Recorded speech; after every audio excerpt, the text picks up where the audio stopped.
আসসালামু আলাইকুম এভরিওয়ান। আমি তাহরিম কিরণের তরফ থেকে আছি, অ্যান্ড আমাদের সাথে স্যাম ভাই আছেন ডিআইপি ফাউন্ডেশনের। সো আমাদের এই প্রজেক্টটা কিরণ জুনিয়র, এটার আন্ডারে একটা আমাদের কোর্স আছে ড্রোন বিল্ডিং এর উপরে।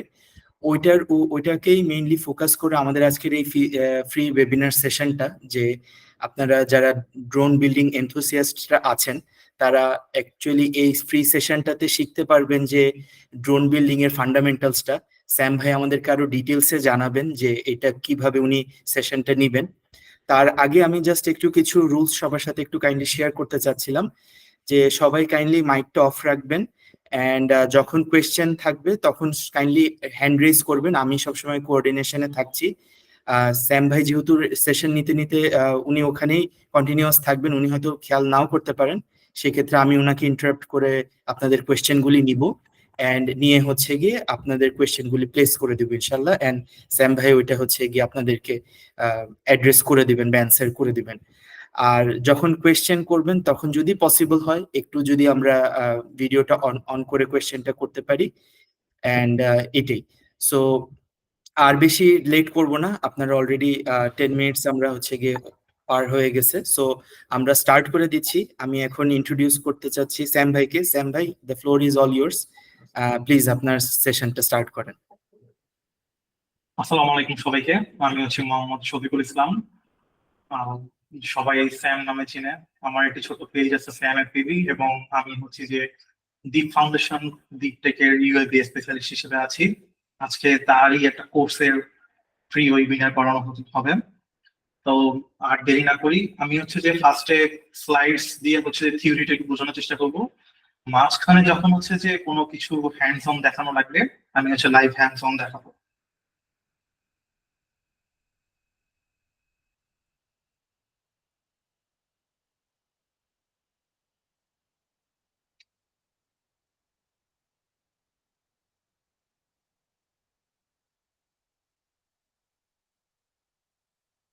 হ্যাঁ, আমার স্ক্রিনটা শেয়ার হয়েছে।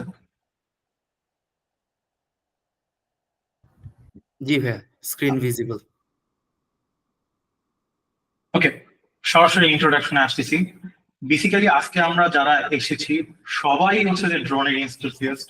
না হলে এই রাতের বেলা এরকম একটা বন্ধের দিনে থাকতাম না। যারা হয়তো বা জব করে আছেন বা স্টুডেন্ট আছেন, সবাই ক্লান্ত। তো সেই এনথুসিয়াস্ট আছেন বলেই হচ্ছে যে আজকের এই ধরনের ওয়ার্কশপে এসেছেন বা ওয়েবিনারে এসেছেন। তো ইউএভি মেইনলি হচ্ছে যে আনম্যান্ড এরিয়াল ভেহিকল। আর আনম্যান্ড এরিয়াল ভেহিকল বলতে আমরা সহজে কিন্তু বুঝে যাচ্ছি হচ্ছে যে আহ, মানুষ নেই এমন একটি বাহন যা আকাশে উঠছে, এরিয়াল ভেহিকল। ওকে। আর সেই আনম্যান ভেহিকলে কিন্তু আমরা সংক্ষেপে সবাই মোটামুটি একটা ডাক নামে রাখি, সেটা হচ্ছে ড্রোন। বাট ড্রোন কিন্তু নট অনলি ইউএভি কে বোঝানো হয়, বাট অলসো ইউজিভি কে বোঝানো হয়। ইউজিভি হচ্ছে কিন্তু আনম্যান গ্রাউন্ড ভেহিকল, যেটা আমরা রিমোটলি অথবা পাইলটেড ভাবে বা দূর থেকে ইন্টারনেটের মাধ্যমে গ্রাউন্ড কোনো ভেহিকল হচ্ছে যে কন্ট্রোল করছি, এমন কিছু। তো এই ইউভি টেকনোলজিতে আমরা আজকে একটা ব্রিফ ধারণা জানবো যে ইউভি টেকনোলজি দিয়ে আমি আমার কিভাবে প্রফেশন করতে পারি, এই ইউভি টেকনোলজির সাথে কত কি রিলেটেড আছে, এবং এই ইউভি টেকনোলজি যদি আমি একবার আয়ত্তে আনতে পারি তার সাথে কতগুলো যে আমার টেকনিক্যাল স্কিলস, সফট স্কিলস এর যে গেট গুলো ওপেন হয়ে যাবে, তা আজকে আমরা একটা ব্রিফ ধারণা পাবো। এখন হচ্ছে যে ড্রোন কম্পোনেন্টস। আসলে ড্রোন বানাতে, যেহেতু আজকে আমাদের ওয়ার্কশপটা হচ্ছে যে ড্রোন বিল্ডের উপরে, আর কিছু মোটিভেশনাল স্পিচ সবার শেষে থাকবে। তো ড্রোন কম্পোনেন্টস এর মধ্যে আমাদের যেগুলো মেইন কম্পোনেন্টস, সেগুলো হচ্ছে যে একটা ফ্লাইট কন্ট্রোলার, তারপর motor, propeller, video transmitter, controller, এবং ভিডিও রিসিভার হিসেবে আইদার গগলস অথবা হচ্ছে যে মনিটর। আর সর্বপ্রথম আমরা যেটা সব সময় চোখে দেখি তা হচ্ছে যে একটা স্ট্রাকচার্ড ড্রোন ফ্রেম। সর্বপ্রথম আমরা যখন ড্রোন বানাতে যাই আমাদেরকে চুজ করতে হয় হচ্ছে যে আমরা কোন ধরনের ফ্রেম করব। তো এখানে বিভিন্ন ক্যাটাগরি ফ্রেমস আছে। সেই ফ্রেমস গুলোর মধ্যে হচ্ছে যে এক্স ক্যাটাগরি ফ্রেমস, বা আমরা যে বড় পেলোড যেগুলোতে নিতে হয় যে ফ্রেম গুলো দেখতে পারি, সেগুলোর মধ্যে অক্টা অথবা হেক্সা ফ্রেম রয়েছে। এছাড়াও যেগুলো আমাদের মিলিটারি ডিফেন্সে, মানে আমরা সবসময় মুভিতে যে ড্রোন গুলো দেখি অনেক আকাশ থেকে উপরে উঠছে এবং দেখি যে গ্রাউন্ডে যে এনিমিরা বসে আছে তাদেরকে আমরা ডিটেক্ট করছি, যেগুলো ফিক্সড উইং টাইপের ড্রোন, সেগুলো হচ্ছে ক্যাটাগরি। আমরা ক্যাটাগরিতে একটু পরে যাব, তার আগে হচ্ছে যে আমরা ফ্রেমটা চুজ করি। তো এখন আমি সামান্য একটু ভিজিবল করি ফ্রেমটা।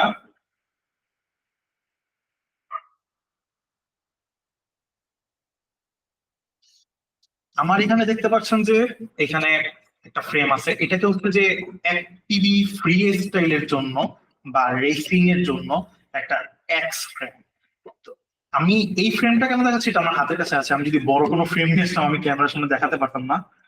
তো এক্স কিভাবে এই ফ্রেমটা হয়েছে, ইউজুয়ালি আমি যখন ক্যামেরার নিচে বরাবর রাখতেছি দেখবেন যে এটার এই প্রপ টু প্রপ আর এই প্রপ টু প্রপ হচ্ছে যে সম্পূর্ণ এক্স আকারে রয়েছে। এই জন্যই এই ফ্রেমটাকে এক্স বলে। এর আরেকটা হাইব্রিড আছে, সেটা হচ্ছে বলা হচ্ছে ডেড ক্যাট। ডেড ক্যাট মানে হচ্ছে যে মরা বিড়াল না, কাইন্ড অফ যখন বিড়াল মরে যাচ্ছে কি হয়, হাত পা মেলে যায় সেরকম। তো এই এক্সটাকে যখন আমি একটু স্ট্রেসড করে নিয়ে আসি, মানে এই পয়েন্ট এবং এই পয়েন্টটা যখন সামান্য একটু পিছের দিকে নিয়ে আসা হয়, তখন সেই ফ্রেমটা আবার ডেড ক্যাট হয়। ওটা ইউজুয়ালি স্পেশালিস্ট কিছু। আর এছাড়াও এখানে রয়েছে আরো একটা ফ্রেম। এই ফ্রেমটা হচ্ছে যে সিনেহুক ক্যাটাগরির বলা হয়, বাট এটা অ্যাকচুয়ালি পুষার হুক হিসেবে নাম পরিচিত। এটার হচ্ছে দেখতে পাচ্ছেন যে প্রপ গুলো যেখানে ঘুরে তার চারপাশে কালো একটা বর্ডার দেওয়া আছে, এগুলোকে প্রপ গার্ড হিসেবে বলা যায়। তো এই ফ্রেমটা খুবই লাইট ওয়েট, খুবই চিকন পাতলা।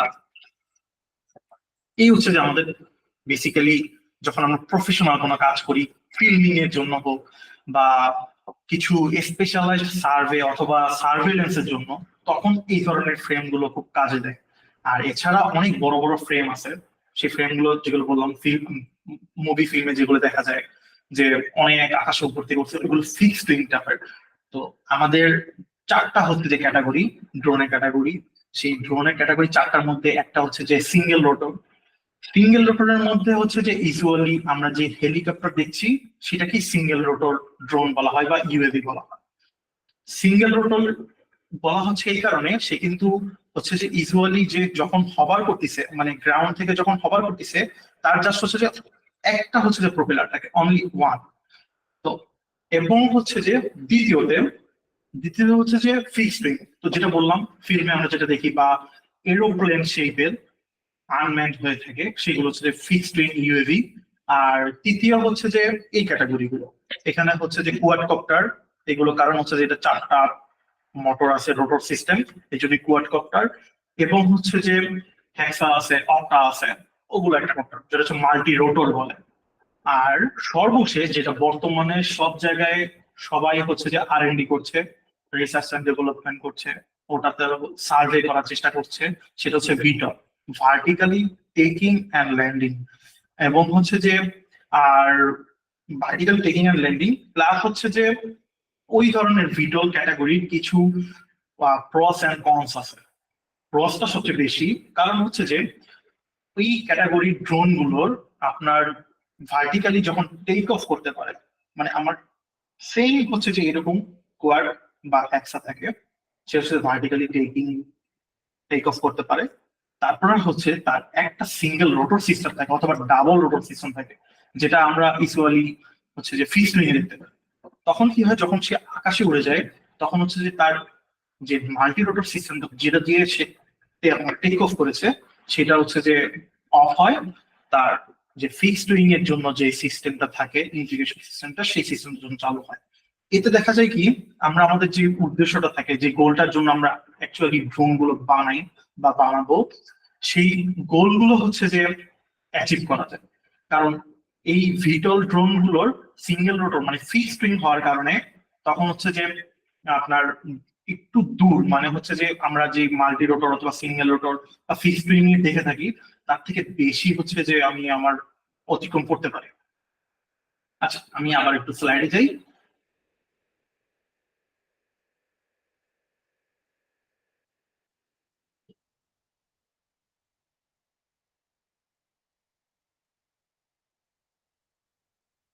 তো ফ্রেমের পরে এবং ক্যাটাগরিও জানলাম, তারপরে আসবো হচ্ছে যে মোটর এন্ড প্রপেলার। এখন আমি একটু পরে মোটর আর প্রপেলার একটু প্র্যাকটিক্যালি দেখাবো, তার আগে একটু থিওরি বুঝিয়ে নিন। আমার মোটর আর প্রপেলারের টোটাল কম্বিনেশনটা হচ্ছে যে প্রপালশন সিস্টেম। তো আমার এই প্রপালশন সিস্টেম কিন্তু একটা ম্যান্ডেটরি সিস্টেম, কারণ এর উপরে ডিপেন্ড করতেছে আমার টোটাল স্ট্রাকচারটা। তারপর হচ্ছে আমার পেলোড কি থাকবে, আমি কিরকম দূরত্বতে আমি কত স্পিডে নিতে পারবো, কতটা দূর যাব, সেটা মোটামুটি একটা ব্যাটারি এবং প্রপালশন সিস্টেমের কম্বিনেশনের উপর আসে। বাট ইউজুয়ালি হচ্ছে যে পেলোড এবং স্পিড হচ্ছে যে প্রপালশন সিস্টেমের হচ্ছে মেইন। তো আমার প্রপালশন সিস্টেমে মোটর এবং প্রপেলার সিলেক্ট করতে হয়, স্ট্রাকচার, তারপরে আমার টোটাল ড্রোন এবং পেলোডের কি ওয়েট, এগুলো সম্পূর্ণ সবকিছুর উপরে। এবার হচ্ছে যে এই মোটর এবং প্রপেলার, আর আমি আরেকটা স্লাইড পড়াইনি,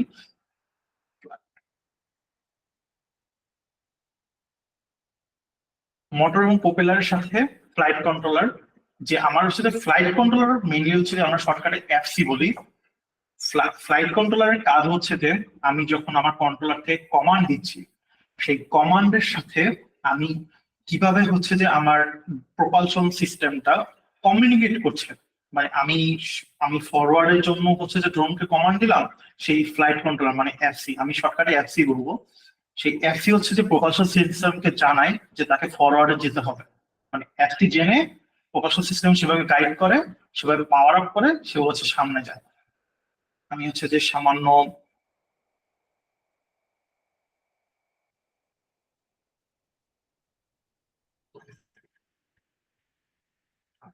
ওকে। সো এই হচ্ছে যে আমার মোটর, এটা হচ্ছে একটা প্রপেলার। এটা ইউজুয়ালি মোটরের সাথে এই প্রপেলারটা ইউজ করতে হয়। আর হচ্ছে যে এখানে আরেকটা প্রপেলার দেখতে পাচ্ছেন, আমি আরেকটু জুম করে দেই। এই যে আরেকটা প্রপেলার, আর হচ্ছে যে এই একটা ইএসপিও প্রপেলার প্রপালশন সিস্টেমের জন্য দরকার পড়ে খুবই। এখন আমি হচ্ছে যে একটু স্টেপ বাই স্টেপ আসি। আগে যেহেতু ফ্লাইট কন্ট্রোলার সাথে আসবো, সেই ফ্লাইট কন্ট্রোলারটা একটু পরে দেই। ইএসসি বেসিক্যালি, ইএসসি হচ্ছে যে ইলেকট্রনিক সার্কিট কন্ট্রোলার। তো এই ইএসসি কি করে, আমার এখানে দেখবেন যে একটা পজিটিভ নেগেটিভ আছে, যেটা আমরা ইউজুয়ালি হচ্ছে যে ব্যাটারিতে কানেকশন দিই। আর এখানে তিনটা পয়েন্ট থাকে, এই তিনটা হচ্ছে যে আমি হচ্ছে আমার ব্রাশলেস যে মোটর। এখন এখানে আবার কথা আসতে পারে ব্রাশলেস কেন হলো, কারণ ড্রোনে ইউএভিতে বেশিরভাগ সময় ব্রাশলেস ইউজ করা হয়, ব্রাশ ইউজ করা হয় না। কারণ ব্রাশ গুলো এক সময় দেখা যায় যে অনেক স্পিডে, মানে যে পাওয়ারটা থাকে, কেভি পাওয়ারটা, প্রপালশন পাওয়ারটা থাকে, সেই পাওয়ারে ঘুরতে ঘুরতে তার ব্রাশ, মানে যে ব্রাশ গুলো থাকে, সেই ব্রাশ গুলো নষ্ট হয়ে যেতে পারে বা ড্যামেজ হয়ে যেতে পারে। অনেক সময় এমন হতে পারে কি, ব্রাশটা দুইটা সংঘর্ষ হয়ে গেছে, মানে দুইটা একসাথে হয়ে গেছে, কানেক্টেড হয়ে গেছে, তখন হচ্ছে যে মানে মোটরটা নষ্ট হয়ে যেতে পারে বা আমার ড্রোনটা নষ্ট হয়ে যেতে পারে। তো এর জন্য এই ব্রাশলেস গুলো ইউজ করা হয়। ব্রাশলেস গুলোই মানে একটা নাম যেরকম, কাজও তেমন, কোনো ব্রাশ থাকে না। এটা টোটাল যে শাফটটা থাকে, সেই শাফটটাই হচ্ছে যে ব্রাশ হিসেবে কাজ করে। তো সেই ব্রাশলেস মোটরে হচ্ছে যে তিনটা থাকে, আমরা খুব ডিপে যাব না, ইউজুয়ালি খুব ইজিতে যেভাবে বোঝা যেতে পারে সেভাবে বোঝাবো। তো ব্রাশলেসের তিনটা মাথা থাকে টোটাল, এই ব্রাশলেস মোটরটাকে কন্ট্রোল করার জন্য। সেই তিনটা হচ্ছে আমরা এখানে কানেক্ট করি। আর এইখানে সর্বশেষ যে আরেকটা তার দেখতে পাচ্ছি, এই তারটাই হচ্ছে যে আমার সিগন্যাল লাগা। আমরা ইউজুয়ালি যারা রোবোটিক্স নিয়ে কাজ করেছি, তারা মোটামুটি সার্ভোর সাথে খুবই অ্যাটাচড, আর যারা করিনি কোনো সমস্যা নেই। সার্ভোতে সেম এই তিনটা থাকে। এই তিনটার মধ্যে কিন্তু আমরা জানি যে তিনটা কি কি, যারা সার্ভো ইউজ করেছে আর যারা জানি না তাদের জন্য এখানে একটা হচ্ছে পজিটিভ, যেটা রেড অবভিয়াসলি, আর একটা হচ্ছে ব্রাউন যেটা নেগেটিভ, আর একটা হচ্ছে যে ইয়েলো, সেটা হচ্ছে যে আমার সিগন্যাল ওয়্যার। এই সিগন্যাল ওয়্যারটা বেসিক্যালি কাজ করে ফ্লাইট কন্ট্রোলারের সাথে। আমি একটু পরে ফ্লাইট কন্ট্রোলারের কাছে যাব। তো এই ইএসসি তে যখন আমার হচ্ছে যে ফ্লাইট কন্ট্রোলার নির্দেশনা দেয় সিগন্যাল ওয়্যারের মাধ্যমে, যে আমার কমান্ড এসেছে আমার প্রপেলারটা এতটা স্পিডে ঘোরাতে হবে, তখন এই ইএসসি ব্যাটারি থেকে সেই পাওয়ারটা নিয়ে টোটালি ডেলিভার করে সেই ব্রাশলেস মোটরকে। তারপরে আসি এই মোটরের কাছে। এই মোটরটা এই যে ব্রাশলেস, আমি যেটা বলেছিলাম, এই দেখতেছেন যে আমরা যে ব্রাশ মোটর যখন খুলি, ওপেন করি, তখন কিন্তু আমি একটু জুম করি সো দ্যাট মনে হয় বোঝা যাবে। হ্যাঁ, এই যে ইউজুয়ালি দেখতে পাচ্ছেন যে এখানে ভিতরে কিছু তামার আহ কুণ্ডলী দেখা যাচ্ছে। তো ওই তামার কুণ্ডলী হচ্ছে যে ব্রাশ লেজ করেছে। যেমন আমরা যখন ওই ছোটবেলায় মোটরের গুলো খুলেছি তখন কিন্তু ভিতরে দেখছি অনেকগুলো তামার কুণ্ডলী দেওয়া। আর সেই টোটাল তামার কুণ্ডলীটাই দুইটা ছোট্ট মাথা ব্রাশের সাথে লাগানো, টোটালটা ঘুরায় যখন ম্যাগনেটিক হয়, আমার দুই পাশে যেটা ম্যাগনেট থাকে সেই ম্যাগনেটের সাথে সে হচ্ছে যে ঘোরা শুরু করে। তো এইখানে কি হয়েছে, এখানে হয়েছে যে এই টোটাল শাফটটাই হচ্ছে যে একটা ফুললি ম্যাগনেট। আর আর এটা হচ্ছে যে আমার ব্রাশলেস ছাড়া সেই কুণ্ডলী।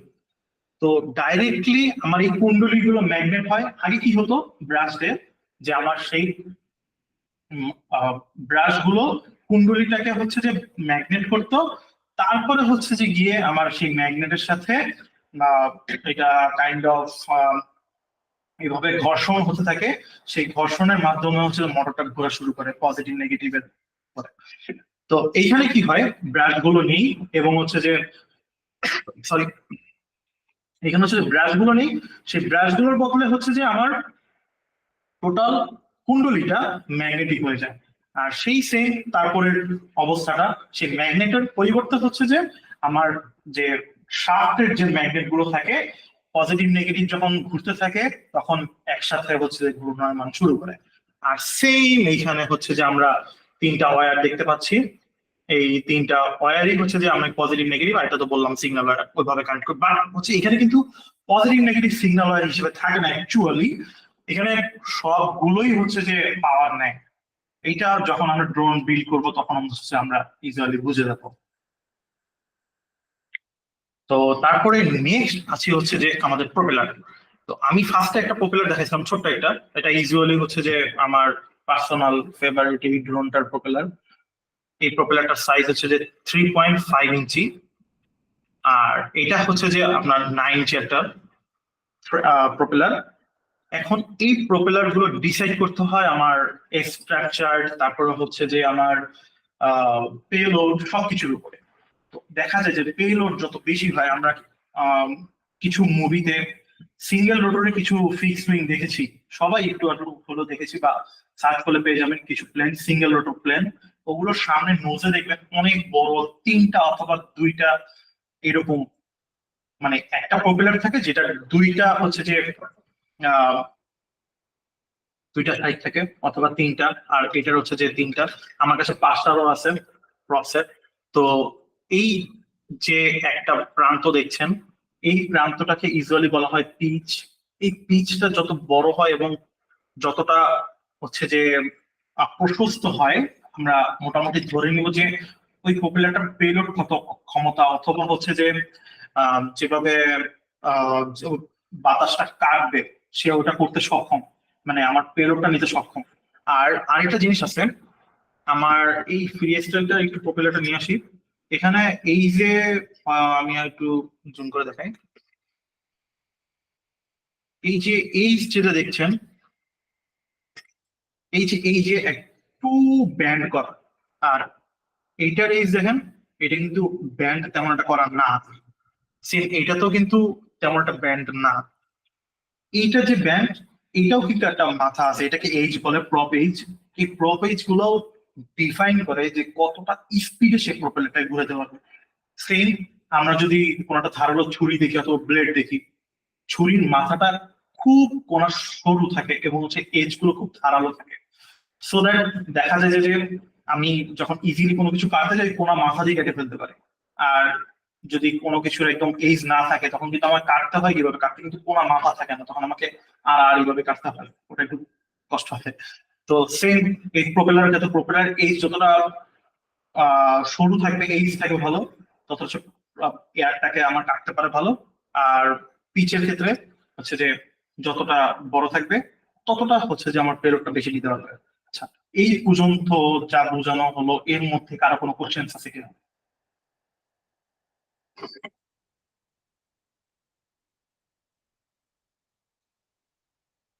এনিওয়ান? No questions?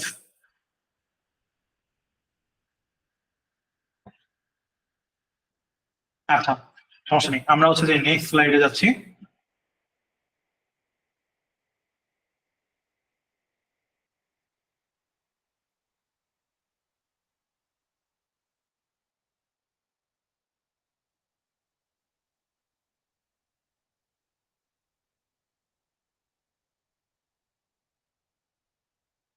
আচ্ছা, তারপর হচ্ছে যে এফসি ছিল, আমি এই এফসিটা নিয়ে একটু ব্রিফ দিয়ে নিই। Hands on.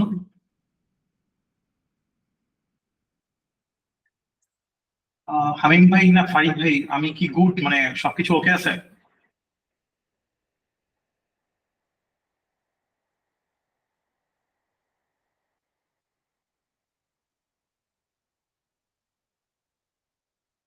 হাসান ভাই, তাহিম তাহিম ভাই, সরি আপনার নাম বলে গেছি।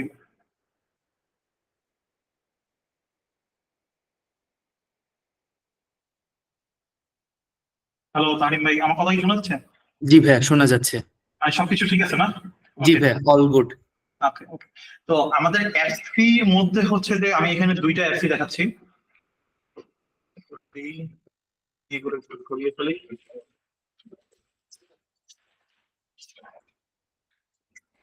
এই দুইটা হচ্ছে যে এফসি আছে, দুইটা এফসির মধ্যে এটা হচ্ছে যে খুবই লেটেস্ট, আপডেটেড এবং খুবই পাওয়ারফুল। আর এটা হচ্ছে যে ডিওয়াইআই প্রোগ্রামের মতো, মোটামুটি পুরনো, বাট এটা বিগিনার হিসেবে সবচেয়ে পরিচিত এবং খুব নাম করা। এটার নাম হচ্ছে যে পিক্সল।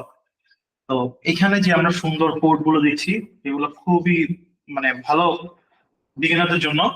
প্লাগ এন্ড প্লে সিস্টেম, উপরে ডিফাইন করা আছে কোনটার কোন পোর্ট কিভাবে ইউজ করতে হয়।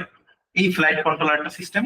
আর এইটা হচ্ছে যে একটা ফ্লাইট কন্ট্রোলার, এইটা হচ্ছে যে ইন্টিগ্রেটেড ইএসপি সিস্টেম। আমি আরেকটা ইএসসি দেখাই নাই, এটা হচ্ছে যে 4-in-1 ইএসসি, একসাথে আমি চারটা মোটর কানেক্ট করতে পারবো। আর এই ইএসসিটা হচ্ছে যে একটা সিঙ্গেল ইএসসি, যেটা আমি জাস্ট একটা মোটর ইউজ করতে পারবো।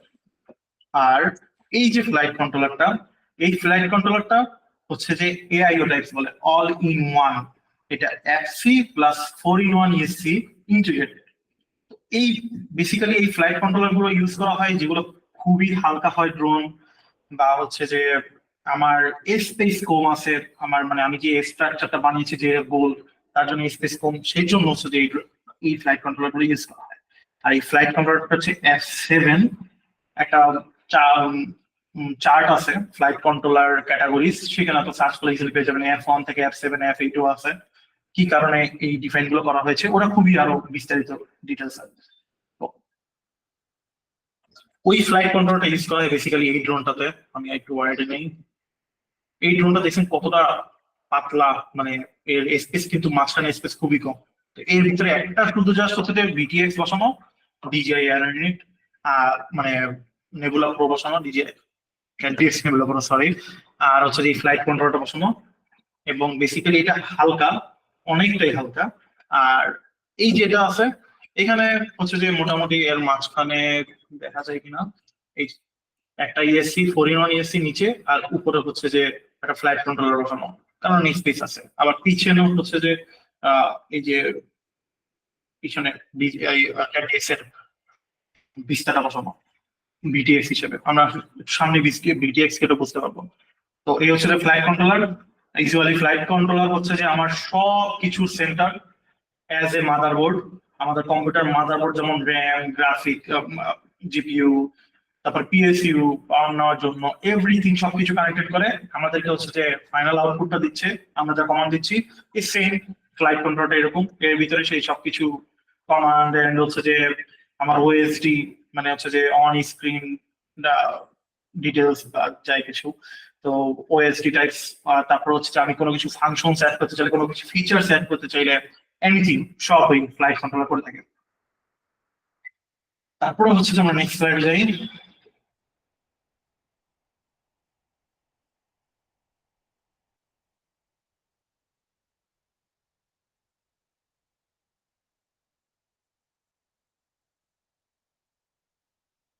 এরপরে আসতেছি যে ব্যাটারি। তো মোটামুটি ড্রোন ফ্রেম চুজ করলাম, মোটর প্রপেলার মানে হচ্ছে যে আমার প্রপালশন সিস্টেম চুজ করলাম। তারপরে হচ্ছে যে আমি ফ্লাইট কন্ট্রোলার জানলাম, ইএসসিও জানলাম। আর রইলো এখন হচ্ছে যে মানে টোটাল ড্রোনটা যখন আমার, আমি কিভাবে উড়াবো, কি ধরনের পাওয়ার দিব আর কি। এখন বিভিন্ন ক্যাটাগরির পাওয়ার সিস্টেম আছে ড্রোনের জন্য বা ইএর জন্য। একটা গ্যাসোলিন মানে ইঞ্জিন, অ্যাকচুয়াল 1 সিলিন্ডার ইঞ্জিন অথবা 2 সিলিন্ডার ইঞ্জিন, একটু মোটামুটি বড় হয়ে যায়। লাইট ওয়েট করার জন্য হচ্ছে যে লিপো ব্যাটারি অথবা লিওন ব্যাটারি। এখন লিপো ব্যাটারি এবং লিওন ব্যাটারির মধ্যে দুই ধরনের ক্যাটাগরি আছে। আহ, মানে ব্যাটারির এই লাইট ওয়েট ড্রোনের জন্য দুই ধরনের ক্যাটাগরি, সেটা হচ্ছে লিপো আর লিওন। লিপো খুবই পাওয়ারফুল হয়ে থাকে, আর লিওন হচ্ছে যে মোটামুটি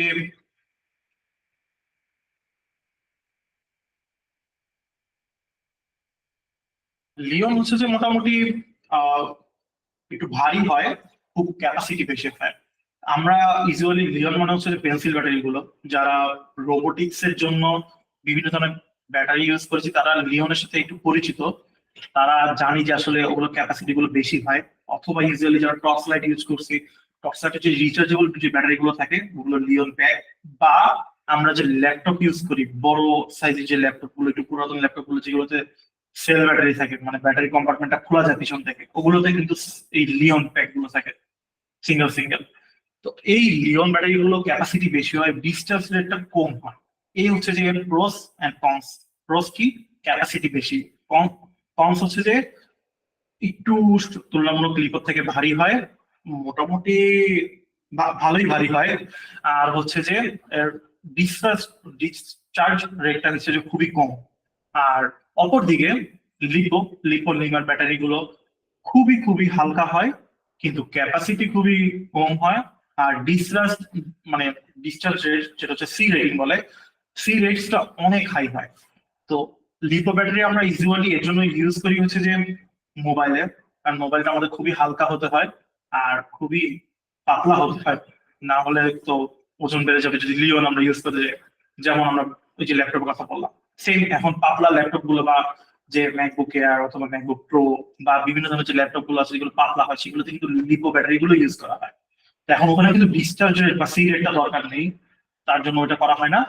আর আমাদের ড্রোনের ক্ষেত্রে সি রেট বা ডিসচার্জ রেটটা খুবই খুবই বেশি প্রয়োজন। সেটা কেন? ইউজুয়ালি হচ্ছে যে আমরা এই যে ফ্রিস্টাইল ড্রোন বা রেস করার জন্য যে ড্রোন গুলো ইউজ করি, এগুলো যখন হচ্ছে আমরা স্টান্ট করি বা ফ্রি স্টাইল স্টান্ট গুলো করি অথবা রেসের জন্য যখন খুবই খুবই হাই স্পিড আমাকে গোলটা অ্যাচিভ করতে হয়, তখন ওই যে ব্যাটারিটা আমরা ইউজ করছি লিপো ব্যাটারি অবশ্যই ইউজ করতে হবে, কারণ এই প্রপালশন সিস্টেম না হলে ওই ডিসচার্জ রেটের অপরিবর্তে সে পাওয়ারটা মানে যে থ্রাস্টটা থাকে সেই থ্রাস্টটা সে দিতে পারে না। এর জন্যই হচ্ছে যে ইউজুয়ালি আমাদেরকে এই রেস অথবা ফ্রি স্টাইলের জন্য লিপো ব্যাটারি চুজ করতেই হয়। আর যদি আমি ফ্রি স্টাইল বা এই পুষার হুক দিয়ে সাধারণত যদি আমি কিছু ম্যানুভার করতে চাই, সিনেমেটিক কিছু শর্টস নিতে চাই সার্ভের জন্য, যেগুলো আমার দেখা যায় যে মানে টাইমটা বেশি জরুরি, বা হচ্ছে যে আমার কি স্পিডটা বেশি একটা দরকার পড়ছে না, আমি জাস্ট হভার করে যাব, দেখবো এরিয়াল ভিউ, তখন আমি লিওন ইউজ করতে পারছি। অবশ্যই আমার প্রপালশন সিস্টেম যেন সেই লিওন এবং এই ড্রোন ফ্রেমের যে স্ট্রাকচারটা আছে সেটা যেন সম্পূর্ণটা হচ্ছে যে ধরে রাখতে পারে। এরপর আমি একটু সামনের দিকে যাই, এর মাঝখানে এইটা হচ্ছে যে দেখতে পাচ্ছি, এটা হচ্ছে যে একটা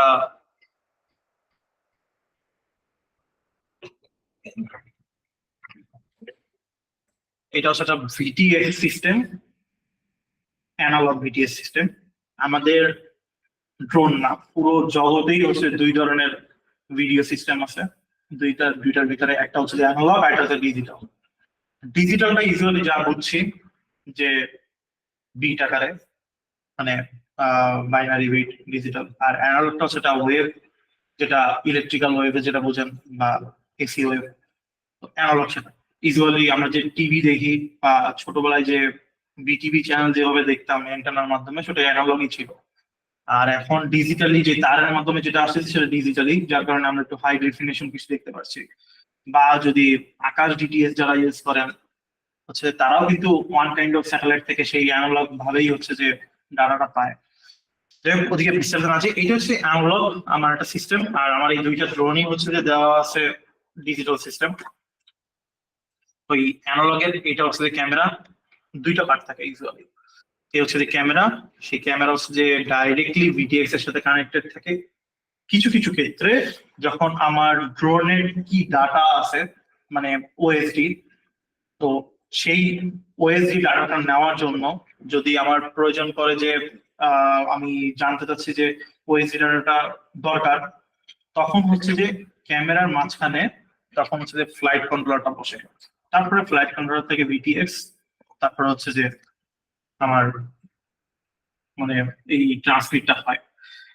এখন ইউজুয়ালি যেটা বর্তমানে আছে সেটা হচ্ছে যে ক্যামেরাটা ডাইরেক্টলি কানেক্টেড থাকে, আর এর ভিতরেও আরো একটা সিগন্যাল ওয়্যার থাকে, যেটা হচ্ছে যে ইউজুয়ালি আমরা ওএসডির জন্য বলে থাকি। এই সিগন্যাল ওয়্যারটা ফ্লাইট কন্ট্রোলার কানেক্টেড থাকে, সে ওখান থেকে একটা সেটআপ মোডে হচ্ছে যে সে ডাটাটা নিয়ে থাকে, মানে ব্যাটারি চার্জ কেমন আছে, তারপর হচ্ছে যে জিপিএস যদি কানেক্টেড থাকে, সেই ধরনের কিছু ফিচার্স থাকলে, আমার যদি কোনো পোর্টে ফিচার্স থাকে, সেই ফিচার্স গুলো নিয়ে হচ্ছে যে কাজ করা হয়। তো এই গেল হচ্ছে যে ভিটিএক্স। আর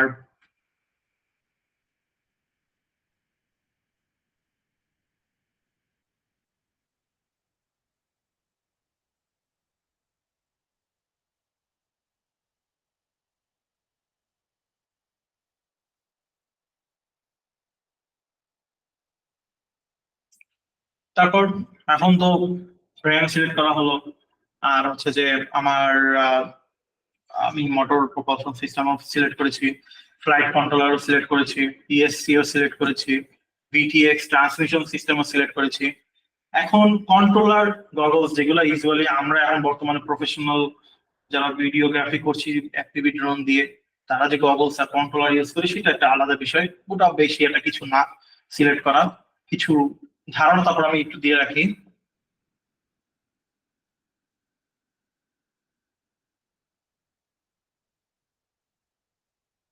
ওকে, তো এক হচ্ছে যে গগলস, যেটা ফার্স্টে বললাম যে আমার ভিডিও ট্রান্সমিশন সিস্টেম যখন হচ্ছে যে আমার সিলেক্ট করা হলো যে আমি অ্যানালগে যাব বা ডিজিটালে যাব, তারপর হচ্ছে যে আমার সেই অনুযায়ী সেইটা যে সিস্টেমটা বা যে ইকোসিস্টেমটা আছে, ডিজিআই হোক অথবা ওয়াক্স প্যানেল, আভাতার হোক বা ওপেন আইপিসি হোক, অনেক নতুন নতুন আসছে, পিছনেও আছে অনেক ধরনের ক্যাটাগরি, অনেক ধরনের ইকোসিস্টেম।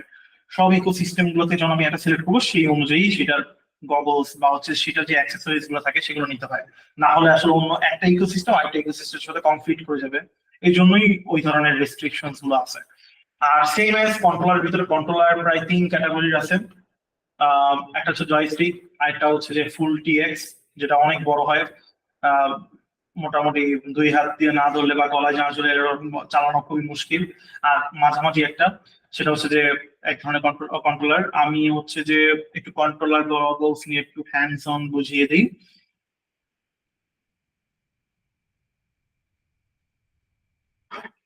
তো এই হচ্ছে যে একটা গগলস, এটা বেসিক্যালি ডিজিআই এর গগলস। এটা হচ্ছে যে এইচডি সিস্টেম। এখানে আমরা যদি একটু লক্ষ্য করি, এই 1 2 3 4, এই চারটা হচ্ছে তার অ্যান্টেনা। এটা অ্যাকচুয়ালি মনে হচ্ছে খুব সুন্দর একটা ডিজাইন, বাট এখানে ডিজাইন নেই, এখানে কিছু ইঞ্জিনিয়ারিং করা হয়েছে। তো এই একটা আর এই দুইটা, মানে এই নিচের দুইটা হচ্ছে যে ইউজুয়ালি এই দুইটা অ্যান্টেনা বসানো, যে দুইটা অ্যান্টেনা হচ্ছে প্যাচ অ্যান্টেনা ব্যবহার। এগুলোর কাজ হচ্ছে যে সরাসর আমি যেভাবে তাকায় আছি ক্যামেরার দিকে, এই প্যাচ অ্যান্টেনা গুলো সেই বরাবর রাখতে হয়, মানে হচ্ছে যে আমার ড্রোনটা যেদিকে আছে এই প্যাচ অ্যান্টেনা গুলো সেদিকে রাখতে হয়। সো সো তার বিম গুলো যেটা থাকে, আমরা একটু প্যাচ অ্যান্টেনা নিয়ে যদি একটু বা অ্যান্টেনা নিয়ে যে কিভাবে অ্যান্টেনা ডাটা ট্রান্সমিট করে ইউটিউবে সার্চ করলে ইজিলি অনেক ভিডিওস পেয়ে যাবেন, যে বিম বা হচ্ছে যে ওয়েভস গুলো কিভাবে হয়, কিভাবে সৃষ্টি হয়, কিভাবে বানাতে হয়। তো এই যে প্যাচ অ্যান্টেনা গুলো, সেই যে ড্রোন থেকে যে ট্রান্সমিট হয় অ্যান্টেনার মাধ্যমে, সেটা যেন ক্যাচ করতে পারে প্যাচ অ্যান্টেনাটা, সেজন্য। তো আমার ড্রোন যেদিকে যায়, আমার প্যাচ অ্যান্টেনাটা অবশ্যই হচ্ছে সেদিকে তাক করে রাখতে হয়। আর এইখানে যে আরেকটা আছে, দুইটা, সরি, এই দুইটা অ্যান্টেনা হচ্ছে যে অমনি অ্যান্টেনা বলা হয়। এইটার শেপটা যেমন শাইনি দেখছেন গোল, ইউজুয়ালি সেম, যেমন এটা হচ্ছে যেটা অমনি অ্যান্টেনা। আমরা ইউজুয়ালি এই ধরনের যত অ্যান্টেনা আমরা দেখি, মোবাইল হোক, এই টিভি হোক বা আমাদের রাউটারের, এই সবগুলোই অমনি অ্যান্টেনা বলা হয়। তো এই অমনি অ্যান্টেনা গুলো কাজ হচ্ছে কি, এর সার্কুলার ভাবে সে হচ্ছে যে তার বিমটা ট্রান্সমিট করে, জেট থেকে অমনি অ্যান্টেনা থাকলে সেভাবে ট্রান্সমিট করে, আর আরএক্স এ ভিআরএক্স মানে গগলস এ এই অমনি অ্যান্টেনা সেভাবে করে হচ্ছে ক্যাচ করে। তো ইউজুয়ালি দেখা যায় যারা একটু খাটো হয় বা হচ্ছে যে ভারী জায়গায় চালায়, দেখা যায় যে হেড ট্র্যাকিং সিস্টেম ইউজ করে, যেন প্যাচ অ্যান্টেনার মাধ্যমে ড্রোন যেদিকেই থাকুক সেদিকেই যেন তাক করতে পারে। ইউজুয়ালি আমরা স্টারলিংকের ফার্স্ট জেনারেশন যে অ্যান্টেনাটা আছে কাজ আমরা দেখছি, যারা জানি না একটু সার্চ করে নেবেন। সেই অ্যান্টেনাটা করে কি, যে যেদিকে স্যাটেলাইট থাকে সেখানে হচ্ছে যে গ্র্যাব করে ক্যাচ করে সেই দিকে হচ্ছে তাক করে থাকে সবসময়, সো দ্যাট কিছুটা মুভমেন্ট করে। তো হেড ট্র্যাকিং সিস্টেম আমাদের সেইরকম, এটা হচ্ছে আমি একটু ডিপে বলতেছি, যাদের গোল ড্রোন এর গোল থাকবে আর একটু ভালো অ্যাচিভ করার জন্য, বা এমন কোন এনভায়রনমেন্টে আছেন যে এনভায়রনমেন্ট সাপোজ মনে করেন জঙ্গল, ফরেস্ট জঙ্গল, অথবা অনেক বড় স্কাই মানে পুরো খালি মাঠ, অনেক দূরে ড্রোন নিয়ে গেছেন, তাদের জন্য হেড ট্র্যাকিং সিস্টেম খুবই একটা ভালো উপকারী হবে। তো হেড ট্র্যাকারটা করে কি, আমার ড্রোন যেখানে থাকে ওই হেড ট্র্যাকারটা সেদিকে লক হয়ে যায় ওই চ্যানেলের সাথে। তো সে হচ্ছে যে যখন ড্রোনটা যেদিকে যায় সেদিকে হচ্ছে যে সে একটা সার্ভোর মাধ্যমে প্যাচ অ্যান্টেনাটাকে সেদিকে তাক করে ফেলে, সো দ্যাট আমার আর মানে ভাবা লাগতেছে না আমার ড্রোন তো হ্যাঁ ওদিকে আমি পাঠাই দিছি, আমি মাথাটা আবার একটু উপর করে আমার প্যাচ অ্যান্টেনা দিয়ে করলাম, ওটার টেনশন থাকে না। আর সেম অমনি অ্যান্টেনা দেখা যায় কি, আমরা যারা একটু টিনের ঘরে যখন টিভি চ্যানেল চালাইছি, দেখা যাচ্ছে টিনের উপরে গিয়ে অমনি অ্যান্টেনাটা ঘুরে ঘুরে একদিকে রাখছি, যখন ধরছে এই হয়েছে। আবার সেম হচ্ছে দেখা যায় যখন হচ্ছে যে আমরা একটু বিল্ডিং এ ছিলাম, তখন আমাদের অত কিছু করা লাগতো না, আমরা উপরে অ্যান্টেনাটা চলে যেতাম, চ্যানেল পেয়ে যেতাম। সেম আমাদের যখন দেখা যাচ্ছে যে আমরা যখন জঙ্গলের ভিতরে আছি, ড্রোনটা জঙ্গলের উপরে পাঠিয়ে দিয়েছি, চ্যানেল আমরা কিন্তু পাচ্ছি না রেঞ্জ, আমরা একটু অমনি অ্যান্টেনাটা উপরে উঠে দিলাম অথবা প্যাচ দিয়ে হেড ট্র্যাকিং সিস্টেম বানিয়ে দিলাম, আমরা সুন্দর ভালো করে আমরা ট্রান্সমিশন পেয়ে যাবো। তো এই গেল হচ্ছে যে ভিডিও ট্রান্সমিশন সিস্টেমের সবকিছু। আর ইউজুয়ালি আমি হচ্ছে যে এই কন্ট্রোলারটা ইউজ করি, এটা হচ্ছে রেডিও মাস্টার বক্সার। এইটা ওই যে বললাম হাইব্রিড, না কনসোল টাইপ না ফুল টিএক্স। তো ইউজুয়ালি এই যে দুইটা দেখছেন, এই দুইটা হচ্ছে যে এটাকে গিম্বল স্টিক, এটা হচ্ছে গিম্বল স্টিক মানে এই লম্বাটা, আর এই দুইটাকে বলা হচ্ছে গিম্বল। মেইনলি এই দুইটার ভিতরে 4টা কম্বিনেশন আছে, সেই 4টা কম্বিনেশনই আমার ড্রোনকে মুভমেন্ট করাতে সাহায্য করে। তো সেই 4টা মুভমেন্ট হচ্ছে, একটা হচ্ছে থ্রটল, যেটা ড্রোনের পাওয়ারকে বলা হয়, এটার সাথে ডানে বামে হচ্ছে যে এটার ইয়াও মানে হচ্ছে যে আমার এই ড্রোনটা এদিক আর ওদিক মানে ডান এবং বাম। আর এখানে হচ্ছে যে পিচ ফরওয়ার্ড, পিচ ব্যাকওয়ার্ড, মানে আমার ড্রোনটা যদি এইদিকে ফরওয়ার্ড হয়, এই যে ফরওয়ার্ড, এই ব্যাকওয়ার্ড, এইভাবে জন্য। এবং অপর দিকে এটা ডান বাম হচ্ছে যে রোল, মানে আমার ড্রোনের নোজ যদি এদিক হয় এইটা হচ্ছে রোল। এই হচ্ছে একটা মুভমেন্ট। আর এছাড়া যে আরো কম্বিনেশন গুলো আছে, এখানে যে পডস আছে, এখানে যে সুইচ আছে, এখানে 3 পজিশন সুইচ আছে, 2 পজিশন সুইচ আছে, সিঙ্গেল পুশ সুইচ আছে, এগুলো বিভিন্ন ধরনের কাস্টমাইজ করার জন্য। এখন আমার এই যে একটা সিঙ্গেল পুশ সুইচ, আমি এখানে হচ্ছে যে রিপার দিয়ে রাখছি, আমার ড্রোনটা যদি কোনো সময় পড়ে যায় আমি এটা চাপ দিয়ে ধরে রাখলে সে মোটরের মাধ্যমে ডিপ দিতে পারে। এবং এইটা আমি করেছি পাওয়ার সিঙ্গেল সুইচ, এইভাবে হচ্ছে অন, এইভাবে হচ্ছে অফ, এগুলো কাস্টমাইজেশন। কারণ আমি আরো যত ফিচার সিট ইউজ করব মানে অ্যাটাচড করব, সেই ধরনের আমার হচ্ছে যে সুইচ গুলো কম্বিনেশন করে নিব। ওকে, আমরা আবার স্লাইডসে চলে যাই।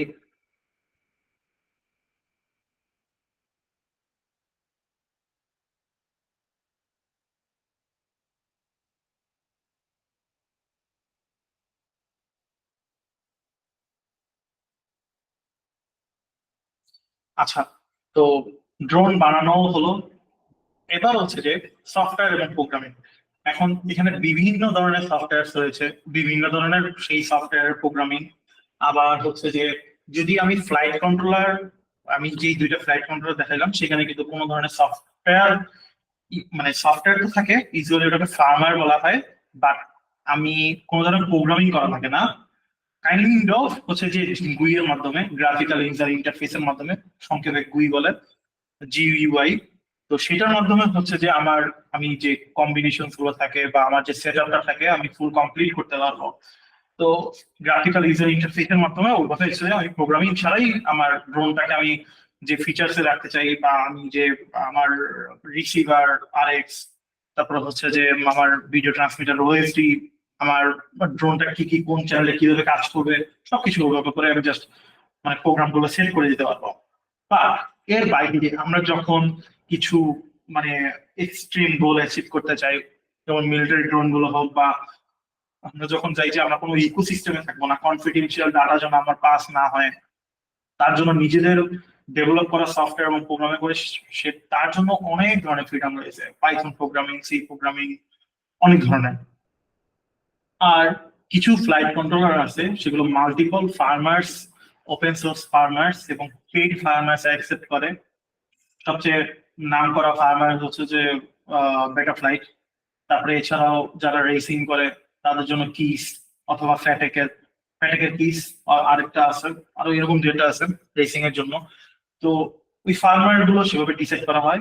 আমি যে রেসিং এর ফার্মার গুলো কথা বলবো ওগুলো হচ্ছে যে পেইড, আর ফ্রি হচ্ছে যে বেটা ফ্লাইট। তো আবার এই পিক্সকের জন্য পিক্সক ওদের নিজস্ব আছে। সেম এইসব ফার্মার গুলো জাস্ট আমি কি করে বোর্ডে ফ্ল্যাশ করা হয় অ্যাজ এ মোবাইলের মতো।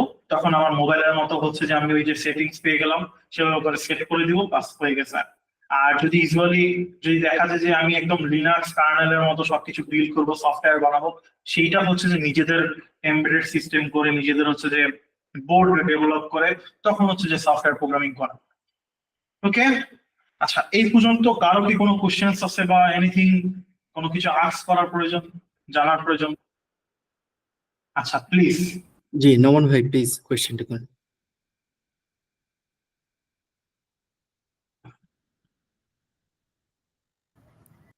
জি নোমান ভাই, কাইন্ডলি কোয়েশ্চেনটা করবেন প্লিজ, আনমিউট করে। মেবি উনি আনমিউট করেন নাই। ওকে, আবার মিউট হয়ে গিয়েছে নমন ভাই। জি, শুনতে পাচ্ছেন? জি জি শোনা যাচ্ছে। হ্যাঁ, জি, ধন্যবাদ। জি, আমি দেখছিলাম অনেকক্ষণ ধরেই, ভালোই লাগছে। আমি আসলে একটা বিষয় জানতে চাচ্ছিলাম, ড্রোন বা ইউএভি যেটাই হোক, ড্রোনটা অপারেটের ক্ষেত্রে মানে রাতের বেলার যে বিষয়টা বা রাতে অপারেশন বা অপারেট করার ব্যাপারে যে বিষয়টা, আমি সেই ব্যাপারটাতে একটু জানতে চাচ্ছিলাম, how it can be happen. Okay, so যেহেতু রাত, তো আমরা আরেকটু এটা পিছনে আসি। আমরা আপনি নিশ্চয়ই আইপি ক্যামেরার সাথে কোনোভাবে রিলেটেড বা জি, সিসি ক্যামেরা। হ্যাঁ, হ্যাঁ, তো হ্যাঁ, right. Night vision CC camera বা আইপি ক্যামেরাতে কি হয়, ইউজুয়ালি কিছু এক্সট্রা ডিম লাইট থাকে যেগুলো হচ্ছে যে জি, বিম গুলো ছড়ায় দেয় এবং হচ্ছে যে আমার অবজেক্ট মানে আমরা যেভাবে অ্যাকচুয়াল আমাদের ক্যামেরাটা একটা অবজেক্টকে দেখে সেটা কিভাবে দেখে, কালার গুলো হচ্ছে যে নিয়ে আসতেছে, মানে সেখান থেকে যখন বিচ্ছুরিত হচ্ছে সেটা থেকে সে ইমেজটা পাচ্ছে। ইউজুয়ালি নাইট ভিশন ক্যামেরাতে কি হয়, রাতের জন্য অন্ধকারে সেই কালারটার বিচ্ছুরিত হয় না দেখে হচ্ছে যে আহ অন্ধকারে হয় না হচ্ছে যে ক্যামেরা দেখতে পারে না, যার কারণে নাইট ভিশন ক্যামেরাতে এক্সট্রা করে হচ্ছে যে আমার কিছু লাইট বসানো থাকে। সেম আপনি যদি আপনার ড্রোনে মডিফিকেশনস এর কোনো যদি চান্সেস না থাকে, আপনি খুব ভালো পাওয়ারফুল একটা ডিম লাইট যদি ইউজ করে ফেলেন বা হচ্ছে যে ব্লু লাইট বা ওইটার একটু স্পেশালাইজ লাইট, আসলে নাইট ভিশন যে লাইট গুলো থাকে ওগুলো যদি আপনি কোনোভাবে অ্যাটাচ করে দিতে পারেন, আপনি কিন্তু ইজিলি আপনার সামনে যা আছে আপনি দেখতে পারবেন। অথবা এছাড়াও কিছু স্পেশালাইজড ড্রোনের জন্যই নাইট ভিশন ক্যামেরা বানানো হয়, সেগুলো হচ্ছে জি, যে যদি পারচেজ করে অ্যাড করে দেন তাহলে আমরা সম্পূর্ণ সেভাবে ভিডিও ফিটে দেখতে পারবেন। কিন্তু এখানে আবার একটা কনসও আছে, সেই নাইট ভিশন ক্যামেরা যদি আবার অপর পক্ষে যদি কোনো আপনার নর্মাল ক্যামেরা অ্যাটাচড না থাকে, মানে সিঙ্গেল যদি নাইট ভিশন ক্যামেরা বসানো থাকে, তখন কিন্তু আপনি আবার সেই রাতের ছাড়া দিনের বেলা কিন্তু তখন দেখবেন হচ্ছে একটু অন্যরকম মানে ডিস্টর্ড কালার দেখবেন। এখন কিছু ইন্টিগ্রেটেডও আবার ক্যামেরা আছে যেটা ডুয়াল অপটিক্স থাকে অথবা সিঙ্গেল অপটিক্স এর মধ্যে সেই সিস্টেম ইন্টিগ্রেটেড থাকে, যেন আমি বোথ ডে এবং নাইট দোনোটাতে হচ্ছে যে আমি ভিডিও ফিডটা দেখতে পারবো, সেভাবে হচ্ছে যে ইউজ করা যায়। এখন কথা হচ্ছে যে আরেকটা, যে রাতের বেলা সিভিলিয়ান যারা আছি আমাদের জন্য ড্রোনের অনেক বেশি রেস্ট্রিকশনস। একে তো উড়ানো আমাদের বাংলাদেশে মানা আছে কিছু কিছু জায়গায় পার্মানেন্টলি, আর কিছু কিছু জায়গায় আমি উড়াতে পারবো, সেখানে আছে যে মেনটেন করতে হয় কিছু ডিরেকশন লাইট দিয়ে। আমরা নিশ্চয়ই এয়ারপ্লেন দেখেছেন, একটা হচ্ছে যে রেড থাকে, ডান এবং বাম বোঝানোর জন্য। ওই সেম ডিরেকশন লাইট গুলো আমাদেরকে দুই পাশে দিতে হবে। তারপর হচ্ছে যে একটা ওটাকে বলা হচ্ছে যে ফ্ল্যাশ লাইট দিতে হবে, যেন আমি নিচ থেকে দেখতে পাই যে আমার ড্রোন যে যাচ্ছে, আমি যেন ভিজিবিলিটি দেখতে পারি। এই মোটামুটি এইটুকুতেই হচ্ছে যে রাতের বেলা ড্রোন উড়ানো যায়। এছাড়া আর কোনো বেশি আপগ্রেডেড অথবা ইন্টিগ্রেশনের প্রয়োজন পড়ে না। Thank you. আচ্ছা, ওকে, আর কোনো কোশ্চেনস কারো থেকে কোনো কিছু?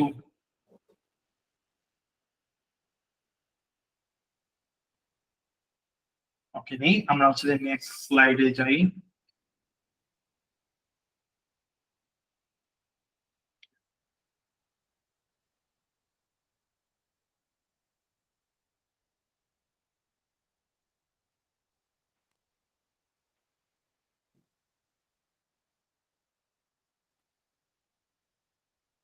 ওকে, নেক্সট হচ্ছে testing and calibration. Forget about that the girl, এটা অ্যাকচুয়ালি রাখা হয়েছে যেন বোঝা যায় তার স্মাইল ফেস সবকিছু আমরা বাদ দিয়ে ফোকাস করি টেস্টিং এন্ড ক্যালিব্রেশন। তো টেস্টিং এন্ড ক্যালিব্রেশন বেসিক্যালি আমরা সবকিছু ইন্টিগ্রেটেড করলাম, সফটওয়্যার করলাম, প্রোগ্রামিং করলাম, সবকিছু শেষ। এখন হচ্ছে ড্রোন ফ্লাই করার আগে ড্রোনের কিন্তু ক্যালিব্রেশন করতে হয়। কারণ হচ্ছে যে আমরা যে মোটরটা বসাইছি, যে তারগুলো আমরা যেভাবে কানেক্টেড করলাম, আমরা কিন্তু জানি না যে মোটর ডিরেকশন কোন দিকে আছে। এবং হচ্ছে যে আমি এটাও জানি না যে আমি আসলে যে অক্স চ্যানেলে আমার যে বাটন কম্বিনেশন রেখেছি বা গিম্বলের কম্বিনেশনটা রেখেছি, সেটা সম্পূর্ণ আকারে কানেক্টেড আছে কিনা, সেই সম্পূর্ণ আকারে আমার ড্রোনটা সেই কমান্ডটা নিচ্ছে কিনা, এইসব কিছু হচ্ছে যে টেস্টিং এন্ড ক্যালিব্রেশনে রাখতে হয়। তো বিল্ডিং এর পরে, মানে অ্যাকচুয়ালি বিল্ডিং এর পরেই সফটওয়্যার প্রোগ্রামিং এর পরে সাথে সাথে হচ্ছে যে টেস্টিং এন্ড ক্যালিব্রেশনটা দিয়ে দেখতে হয়, অথবা সফটওয়্যার এবং প্রোগ্রামিং এর সময় টেস্টিং এন্ড ক্যালিব্রেশনটা অবশ্যই জরুরি। ক্যালিব্রেশন দুই ধরনের হয়ে থাকে, এক হচ্ছে যে সফটওয়্যার ক্যালিব্রেশন, আর একটা হচ্ছে হার্ডওয়্যার ক্যালিব্রেশন। বর্তমানে বেটা টিভি দিয়ে যে ফ্লাইট কন্ট্রোলার গুলো ইজিলি ইন্টিগ্রেটেড করা যায়, খুবই ইজি। হার্ডওয়্যার ইন্টিগ্রেশন ছাড়াও সফটওয়্যার ভাবেই হার্ডওয়্যারের ক্যালিব্রেশন সফটওয়্যার ভাবেই হচ্ছে যে ক্যালিব্রেট করা যায়, টেস্ট করা যায়। ওকে, নেক্সট হচ্ছে যে লিগ্যাল কনসিডারেশন। এখন অনেক ধরনের কনসিডারেশন আছে, তার মধ্যে আমাদের বাহিরে হচ্ছে তো এএফএ এর সবকিছু সবাই মেনটেন করে আমেরিকাতে, আর বাংলাদেশে হচ্ছে সিভিল এভিয়েশন অথরিটি বাংলাদেশের ক্যাবের। তো ক্যাবেরও রুলস যেমন রয়েছে, এগুলো ক্যাবের ওয়েবসাইটে গেলে পেয়ে যাবেন। ইউজুয়ালি এই লস গুলো অবশ্যই মেনটেন করতে হবে, না হলে সিজ করলে অনেক বড় ক্ষতির সম্মুখীন হবেন। আর হচ্ছে যে যে রেস্ট্রিক্টেড যে এরিয়া গুলো থাকে, বিশেষ করে ডিফেন্স এরিয়া, ভিভিআইপিদের এরিয়া, তারপরে হচ্ছে যে গণ অভ্যুত্থান বা হচ্ছে যে গণভবন বা প্রেসিডেন্সিয়াল এরিয়া, অনেক এরিয়া গুলো হচ্ছে যে রেস্ট্রিক্টেড থাকে, বাট আমরা জানি না। ইউজুয়ালি যারা রেডিমেড ড্রোন বিজিআই অথবা অটল এবং কিছু কিছু ড্রোন চালায় থাকে, তাদের সাথে একটা ম্যাপ ইন্টিগ্রেটেড থাকে, যেখানে ম্যাপের ডাটা দেওয়া থাকে গভর্নমেন্ট থেকে যে এগুলো রেস্ট্রিক্টেড। বাট তাছাড়াও কিছু হচ্ছে যে কর্মকাণ্ড করা হয়, মানে কার্যক্রম চলে রেস্ট্রিক্টেড এরিয়ার, যেগুলোতে দেখা যায় যে আপনি মানে আপনার ম্যাপে নেই, আপনি উড়িয়ে দিলেন, পরে আপনি একটা ঝামেলা করে যাবেন। সো দ্যাট উড়ানোর আগে আমি যেই এনভায়রনমেন্ট অথবা যেই এরিয়াতে উড়াবো সেই এরিয়া সম্পর্কে একটু জেনে নিতে হবে। এখন এরিয়াল ভিউতে জেনে নেওয়া না, আশপাশ থেকে জেনে নেওয়া যে এখানে কোনো রেস্ট্রিক্টেড এরিয়া আছে কিনা, বা হচ্ছে যে আমি যে ক্লায়েন্টের জন্য কাজ করছি বা যে এজেন্সি অথবা প্রোডাকশন আমাকে নিয়েছে বা আপনাদেরকে নিবে, বা যাদের আন্ডারে আপনি হচ্ছে ড্রোন ডেভেলপ করছেন, তাদের থেকে সেই ডাটাগুলো কালেক্ট করে নিন, তারপর সেই ড্রোনটা ফ্লাই করতে হয়। এগুলো হচ্ছে লিগাল কনসিডারেশনস। ওকে, তারপরে হচ্ছে যে কমন চ্যালেঞ্জ। আচ্ছা, আমি দেখি একটু স্লাইডস। ওকে, তারপর হচ্ছে যে কমন চ্যালেঞ্জের মধ্যে যেগুলো পরে হচ্ছে যে ইউজুয়ালি ড্রোন ক্র্যাশ করে সিগন্যাল লসের কারণেই। এই সিগন্যাল লস সবচেয়ে বড় নাইটমেয়ার বাংলাদেশের জন্য, কারণ বাংলাদেশে আমি যখন একটু সিগন্যাল নিয়ে একটু রিসার্চ করতে গেছিলাম, দেখছিলাম যে আমাদের মোটামুটি কেউ না কেউ কোনো না কোনো ফ্রিকোয়েন্সিতে বসে আছে। সো দ্যাট বাহিরে কি হয়, আমরা একটা ড্রোন যখন বাহিরে উড়াই, আমরা ফিল্মে দেখি বা দেখতেছি রিভিউ খুব সুন্দর উড়াচ্ছে, দ্যাটস বিকজ তাদের যে ড্রোন যেই ফ্রিকোয়েন্সিতে উড়াচ্ছে, সেই ফ্রিকোয়েন্সি কিন্তু এমটি থাকে। যেন হবিস্ট যারা থাকে অথবা প্রফেশনাল ফিল্ম মেকার্স বা প্রফেশনাল সার্ভে যারা করে তাদের জন্য ওই জায়গাটা থাকে, বাট বাংলাদেশে সেই জায়গাটা না থাকার কারণে আপনি যতই দামি জিনিস নেন না কেন আপনি সিগন্যাল লসের একটা মানে বাধার সম্মুখীন হবেন। অথবা দেখা যাবে যে আপনার মানে রেডিমেড যে ড্রোনটা আছে সেটা ক্লেম করছে 10 কিলোস, আপনি পাচ্ছেন না 7 কিলোস। এরকম চ্যালেঞ্জেস গুলো আসে। তো অবশ্যই ড্রোন ফ্লাইং এর পরে আমার সিগন্যাল লস দেখতে হবে যে এটার স্ট্রেংথ কতটুকু আছে। তার জন্য অবশ্যই সেভাবে করে সফটওয়্যার প্রোগ্রামিং করে রাখবেন যেন অন্তত কোনোভাবে ইন্ডিকেশন অথবা ইন্ডিকেটর সিস্টেম থাকে যেন আপনি দেখতে পারেন যে আপনার সিগন্যাল লস আছে কিনা। সেম অ্যাজ ব্যাটারি ফেলার, আমাকে অবশ্যই মেনটেন করতে হবে যে আমার অ্যাকচুয়াল ফ্লাইং ভোল্টেজ মিনিমালের মধ্যে আছে কিনা, যেন হচ্ছে যে আমার ব্যাটারিটার ভোল্টেজ যদি আমার কমে যায় তখন কিন্তু ড্রোন আর উঠবে না স্বাভাবিক। আমার ধরেন আমার ড্রোন হচ্ছে যে সর্বনিম্ন 13 ভোল্টে হচ্ছে যে চলতে পারে, সরি 14 ভোল্টে চলতে পারবে। আমার যদি সেখানে 13 ভোল্ট অথবা 12 ভোল্টে চলে আসে তখন কিন্তু অ্যাকচুয়ালি ড্রোনটা আর উঠতে পারছে না, কারণ ও পাওয়ার পাচ্ছে না। তো সেই ধরনের ভোল্টেজ যেন আমি মনিটরিং করতে পারি সেই ধরনের সিস্টেম রাখা, এবং কিছু সফটওয়্যার গ্লিচ থাকে সেটা ইউজুয়ালি উড়ানোর পরে হয় না, আগেই হয়। তো সেইটা দেখা যায় যে ফার্মারগত ভাবে হয় বা হচ্ছে যে হার্ডওয়্যার কিছু প্যাডস থাকে, সেই প্যাড গুলো যদি শর্ট হয়ে যায় সেই ধরনের কিছু সফটওয়্যার গ্লিচেস গুলো চলে আসে। তো এই হচ্ছে কমন চ্যালেঞ্জ যেগুলো হচ্ছে ট্রাভেল শুটিং করতে হয়। ট্রাভেল শুটিং এখন অনেক ধরনের হয়, software travel shooting, hardware travel shooting, বা হচ্ছে যে ইলেকট্রনিক্স ট্রাভেল শুটিং। এই কিছু চ্যালেঞ্জেস। এখানে কারো কোনো কোশ্চেন আছে কিনা? এনিওয়ান? ওকে, সমস্যা নেই।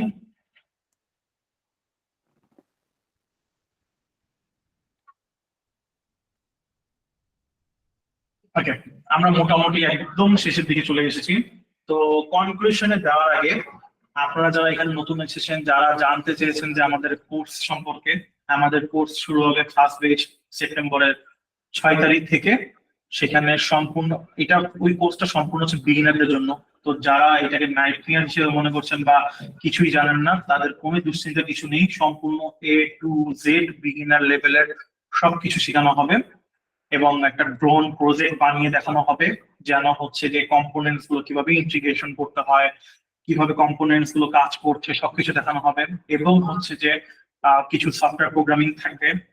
তারপরে হচ্ছে যে একদিন আমাদের কোর্স শেষ হয়ে একদিন হচ্ছে ফিজিক্যাল ভিজিট থাকবে আমাদের অফিসে, সো দ্যাট আপনি যে কোর্সটা করলেন, যে ড্রোনটা বানানো হয়েছে সেটা হ্যান্ডস অন একটা ওয়ার্কশপ পেয়ে যাবেন আমাদের ওই কোর্সের সাথে। এছাড়াও আমাদের এই কোর্স যারা ভাবতেছেন যে ড্রোন টেকনোলজি বা ইউএভি টেকনোলজিকে নিজেকে প্রফেশন হিসেবে নেবেন, যারা হচ্ছে ফিল্ম মেকিং হিসেবে নেবেন, তারা ওই বিগিনার কোর্সটা করে একটা ড্রোন বিল্ড করতে পারছেন। তারপর হচ্ছে যে এখন কথা আছে যে আমি তো রেডিমেড ড্রোন কিনি, ড্রোন ফিল্মে ঢুকতে পারি। তার কথা হচ্ছে যে সেই ড্রোনটা কিনলেন, বাট আপনার যখন ট্রাভেল শুটিং করবে আপনার যে বেসিক যে নলেজটা দরকার সেটা কিন্তু বিগিনার ওই কোর্স থেকে পেয়ে যাবেন। এছাড়াও কিছু কিছু ড্রোন ফিল্মের ক্ষেত্রে বাংলাদেশে এখনো কিছুটা ঢুকছে। কাস্টম যখন ড্রোন করতে হয় তখন কিন্তু আপনাকে ড্রোন বানাতে হচ্ছে। যখন কাস্টম আপনি যখন পেলোডটা বেশি থাকবে, মানে ক্যামেরার প্লেট বেশি থাকবে বা আপনি ক্যামেরার সাথে অ্যাটাচড ফিচার্স একটু বেশি নেবেন, তখন কিন্তু সেই কাস্টম ড্রোনে যেতে হবে, কারণ তখন আপনার রেডিমেড ড্রোনে হবে না। এছাড়া ইউএভি টেকনোলজিতে যারা রিসার্চ এন্ড ডেভেলপমেন্ট করতে চান বা বাহিরের দেশে যারা ইউএভি সার্ভে নিয়ে কাজ করছে তাদের সাথে অ্যাটাচ করতে চান, বা ইউএভি প্রোডাকশন যেগুলো আছে বা ম্যানুফ্যাকচারার যাদের আসে সাথে সাথে কাজ করতে চাইলে আপনার এটা হচ্ছে স্টার্টিং পয়েন্ট। এছাড়াও হচ্ছে যে আমি একটু স্লাইডটা খুবই কথা বলি। এখন আজান শুরু হয়ে গেছে, আমি জাস্ট একটু আজানের জন্য অপেক্ষা করি, কেউ কিছু মনে করবেন না, সরি। Sure sure sure.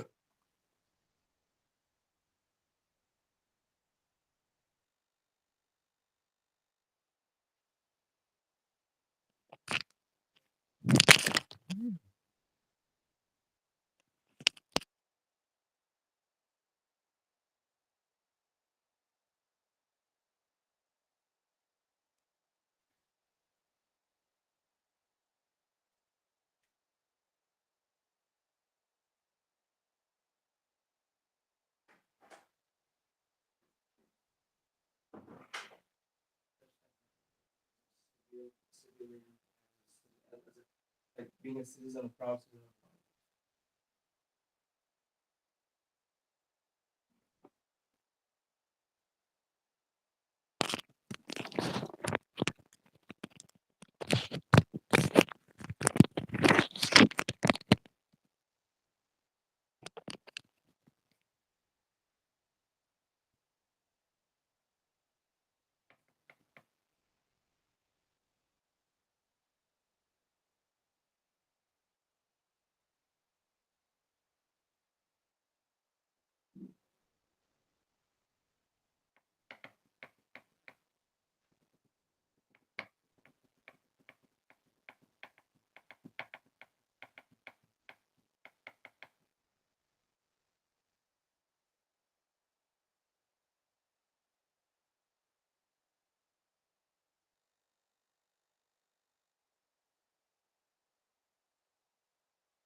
জি, নয়ন ভাইয়া, স্যাম ভাই আবার জয়েন করলেই আমরা হচ্ছে গিয়ে আপনার কোয়েশ্চেনটা নিব।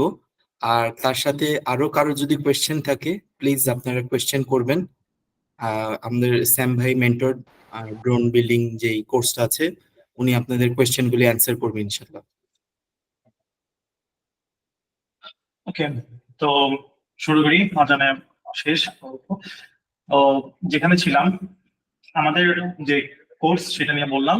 আর ইউভি টেকনোলজিতে যারা আসলে প্রফেশন বানাতে চাচ্ছেন, যে R&D করতে চাচ্ছেন, বা হচ্ছে যে অন্যান্য ম্যানুফ্যাকচারারদের সাথে জয়েন করবেন, তাদের হচ্ছে যে তাহলে কিছু বলবেন? ওকে ওকে, ঠিক আছে।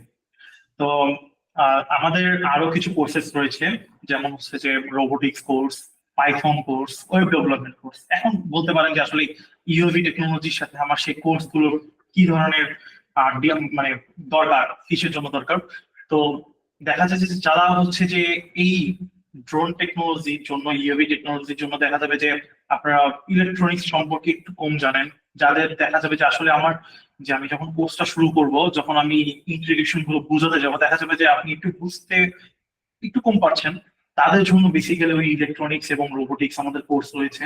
এছাড়াও যখন আপনি কাস্টম মেড হচ্ছে যে কোনো ড্রোন বানাতে যাবেন, প্রোগ্রামিং করতে চান, আমাদের পাইথন প্রোগ্রামিং রয়েছে। এছাড়াও ইউজুয়ালি সফটওয়্যার যদি দেখা যায় যে ইন্টিগ্রেশন, মানে হচ্ছে যে কোনো ধরনের আপনার ড্রোন ফিড অথবা ড্রোনের সফটওয়্যার গুলো আপনি হচ্ছে যে অ্যাপ্লিকেশন আকারে আনতে চান, আমাদের ওয়েব কোর্স রয়েছে। এখানে ওয়েব অ্যাপ্লিকেশন অথবা বিভিন্ন আদার্স সবকিছু নিয়ে বোঝানো হবে, ওয়েবসাইট কিভাবে বানাতে হয় এরকমও। তো আমাদের ওই কোর্স গুলো অ্যাভেলেবল। মোটামুটি আপনারা যারা নিতে চান তারা তাহরিম ভাইয়ের সাথে কন্ট্যাক্ট করতে পারেন। তাহরিম ভাই মেসেজে হচ্ছে যে তার কন্ট্যাক্টের ডিটেলস সেটা দিয়ে দিলে মনে হয় ভালো হবে। আচ্ছা, তো এই হচ্ছে যে আমাদের আজকের ওয়েবিনারের সবকিছু।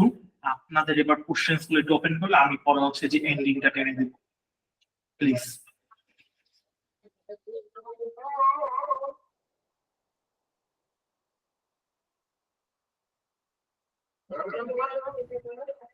নোমান ভাইয়া কাইন্ডলি কোয়েশ্চেন করবেন। জি, হাসিব ভাই করেন প্লিজ। ভাই ওই যে কোর্সের বিষয়ে যেটা বললেন ওইটা আমরা কিভাবে পাবো আর কি, মানে কোন জায়গায় গেলে?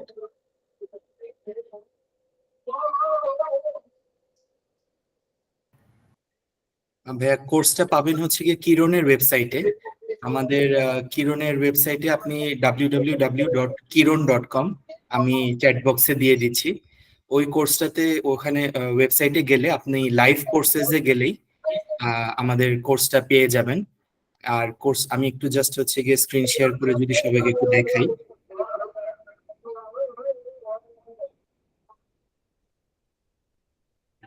সো ফার্স্ট অফ অল আপনারা যদি www.kiron.com এ যান,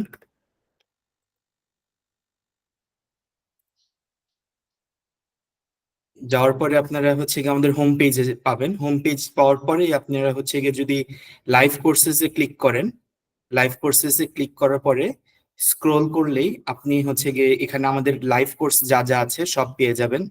সরি, সো এখানে আমাদের হচ্ছে গিয়ে এই যে কিছুক্ষণ আগে স্যাম ভাই বললেন ইলেকট্রনিক্স এর রোবোটিক্স এর কথা, তারপর এই বিল্ড ইওর ওন ড্রোন, এই যে এই কোর্সটা। সো আমাদের কোর্সটার অরিজিনাল প্রাইস ছিল 7,500, বাট এখন আমাদের ওয়েবসাইটে একটা ক্যাম্পেইন চলছে। সো ওই ক্যাম্পেইনের বেসিসে হচ্ছে গিয়ে 1,875 টাকা। সো এই ক্যাম্পেইনটা আজকে রাত পর্যন্তই চলবে, আজকে রাত 12টা পর্যন্ত এই ক্যাম্পেইনটা। সো তখন তো এর মধ্যে আপনারা কিনলে 1,875 টাকায় কিনতে পারবেন। আর আপনাদের যদি তাও পরেও যদি আবার যদি মনে হয় যে না আমি কিছুদিন পরে এটা পারচেস করব, অবশ্যই 6 সেপ্টেম্বরের আগে, কারণ যে 6 সেপ্টেম্বরে আমাদের প্রথম ক্লাস শুক্রবার দিন। সো আপনাদেরকে আমি আমাদের একটা কন্ট্যাক্ট নাম্বার শেয়ার করে দিচ্ছি, আপনারা আমাদের কন্ট্যাক্ট নাম্বারে কন্ট্যাক্ট করলেই আপনাদেরকে হেল্প করা হবে কোর্সটাকে পারচেস করার জন্য।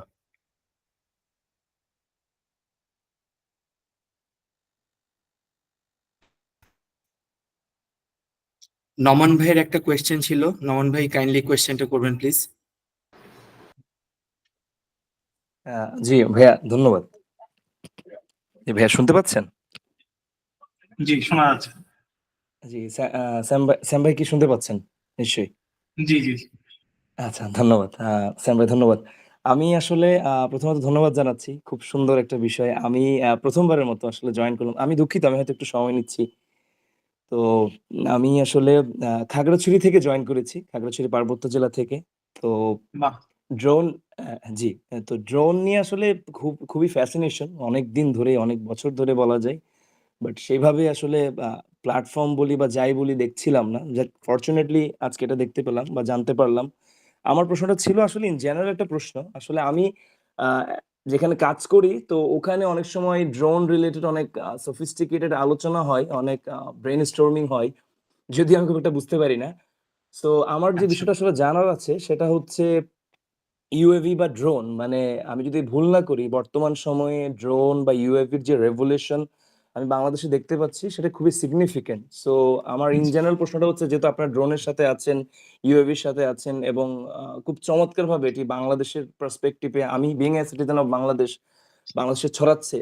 ইন ফিউচারে এটা ন্যাশনালি হতে পারে, মিলিটারি ফর্মে হতে পারে, এমন কোনো প্ল্যান বা এমন কোনো পসিবিলিটি বা এমন কোনো ফিউচার প্ল্যানস আছে কিনা যে একটা ড্রোন বা ইউএভি টেকনোলজি ইনস্টিটিউট বা ড্রোন ইঞ্জিনিয়ারিং স্কুল স্টাবলিশমেন্ট হতে পারে through a rigorous public policy or national policy? আমার আসলে মানে যেহেতু আপনারা এটার সাথে আছেন, so I really would like to no.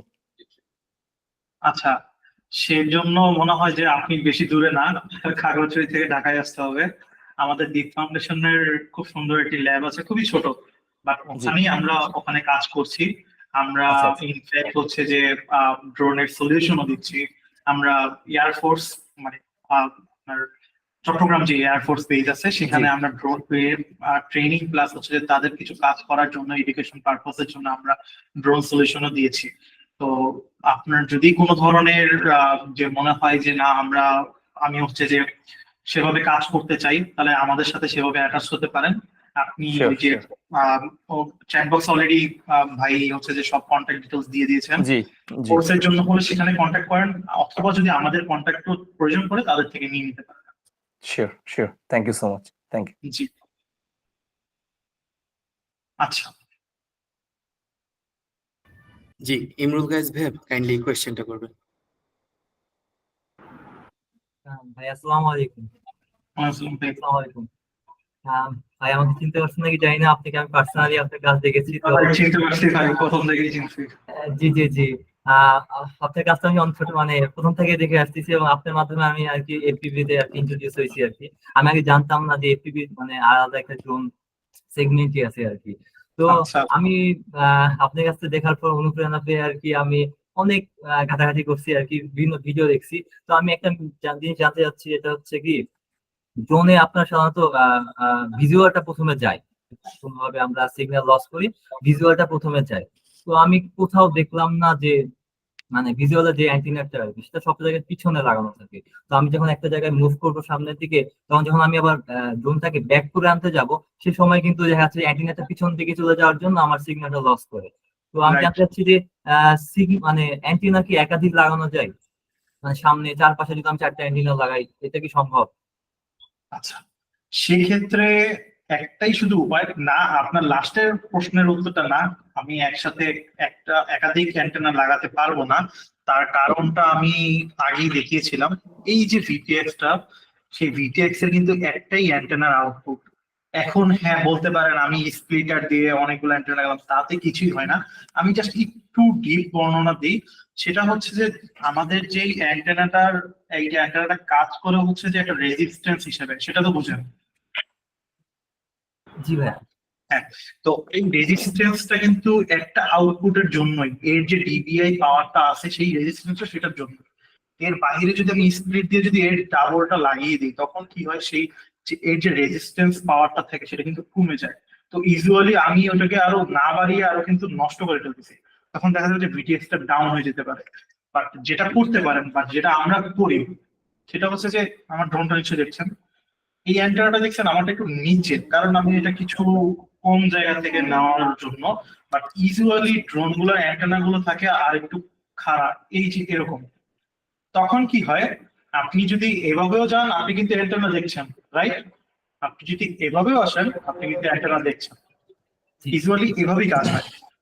যখন আপনার ড্রোনটা যদি আপনার দিকে ব্যাক আনতে চান, আপনার অ্যান্টেনাটা যদি একটু বড় করে ইনস্টল করেন, অথবা আপনার অ্যান্টেনাটা যদি একটু এল শেপে রাখেন, বা হচ্ছে যে যেটা হচ্ছে যে কর্নার এই কিছু ব্যান্ড আকৃতির কিছু ইয়ে আছে, অ্যান্টেনা আছে ডাইরেক্টলি মেড হয়, অথবা কিছু অ্যাডাপ্টার কিনতে পাওয়া যায় যেটা কানেক্টর বলা হয়, সেগুলো এল শেপে থাকে বা কর্নার শেপে থাকে, যেটা 45 ডিগ্রি এরকম। সেগুলো কিনলে আপনি অ্যান্টেনা যখন মাউন্ট করবেন অ্যান্টেনাটা কিন্তু খাড়া থাকবে। সো ড্রোন কিন্তু ইজিলি এভাবে যায় না, ড্রোন কিন্তু এইভাবে যায়। তো অলরেডি কিন্তু আপনার অ্যান্টেনাটা উপরে। সো আরেকটা জিনিস যেটা করা যেতে পারে, পোলারাইজেশন, এলএসসিপি আর এসসিপি। আপনার হচ্ছে যে গগলসটা বা মনিটরটা ইউজ করবেন, সেখানে যে অ্যান্টেনাটা থাকবে এবং ড্রোনে যে অ্যান্টেনাটা থাকবে, দুইটা অ্যান্টেনার পোলারাইজেশন বা সার্কুলাইজেশন যে সিস্টেমটা থাকে, সেই সিস্টেমটা এক হইতে হবে। একটা যদি এলএসসিপি আর একটা যদি আরএসসিপি হয়, সেখানে কিন্তু দুইটা মিস করে চলে যাবে। সাপোজ ধরেন দুইটা ঘূর্ণিঝড় একদিকে ঘুরছে না, দুই দিকে ঘুরছে, তখন কিন্তু ওরা দুই দিকে চলে যাচ্ছে।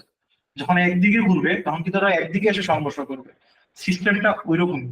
তো এলএসসিপি যখন নিয়ে আসবেন, এদিকেও এলএসসিপি নিয়ে আসবে, দোনোটা হচ্ছে যে আপনার ক্রস করে ধরতে পারবে।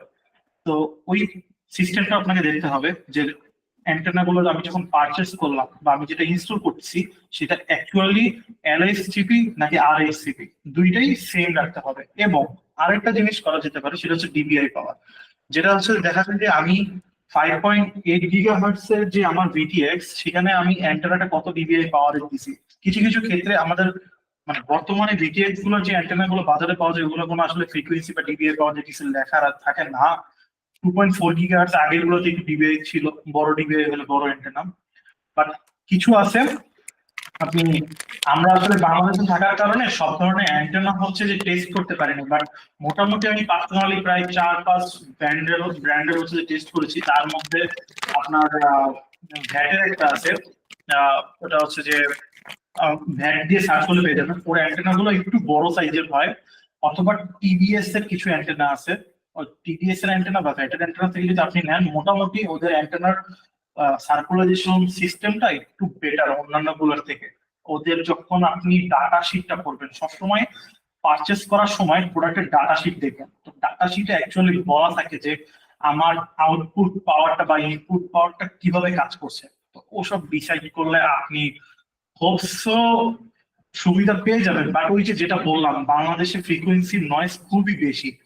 এখন আরেকটা কাজ করতে পারেন, আপনার যদি অ্যানালগ হয়ে থাকে, অ্যানালগে হচ্ছে যে চ্যানেলস থাকে, তো সর্বোচ্চ চ্যানেলস এবং সর্বনিম্ন মাঝখানে আবার কিছু ব্যান্ড থাকে। তো দেখবেন কিছু ব্যান্ডে হচ্ছে যে আপনার চ্যানেলস ডিফাইন করা আছে।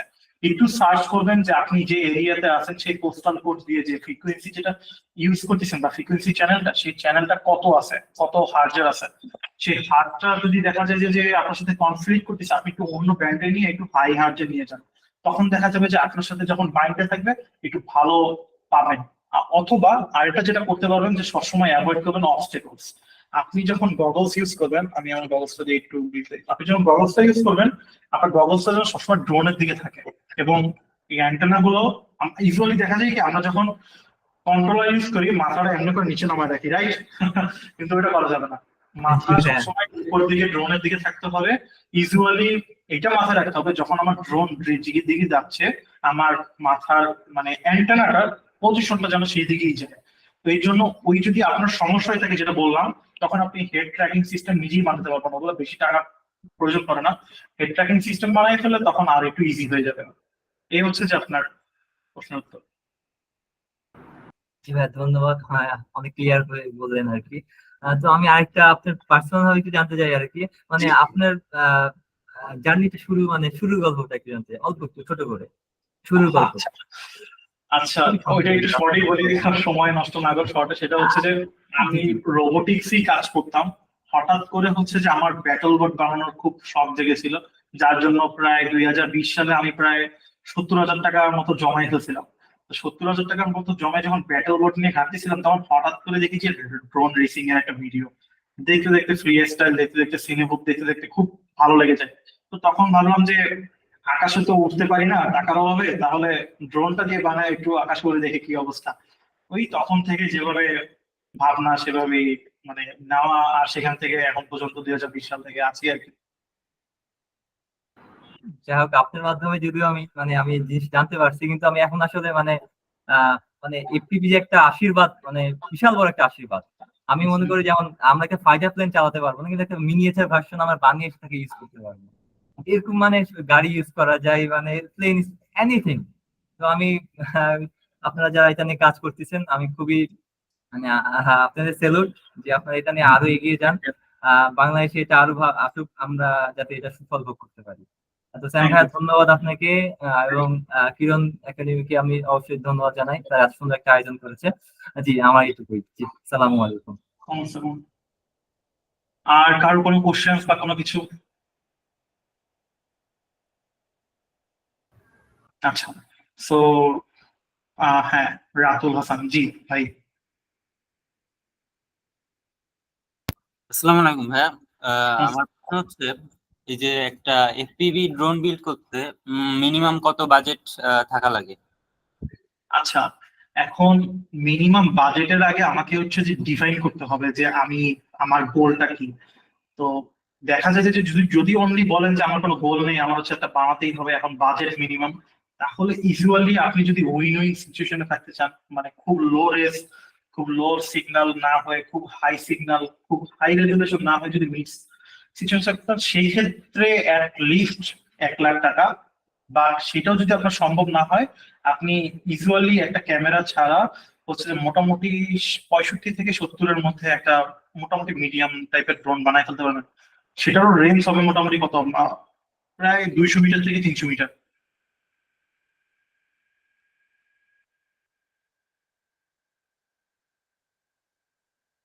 এনিথিং এলস রাতুল হাসান ভাই?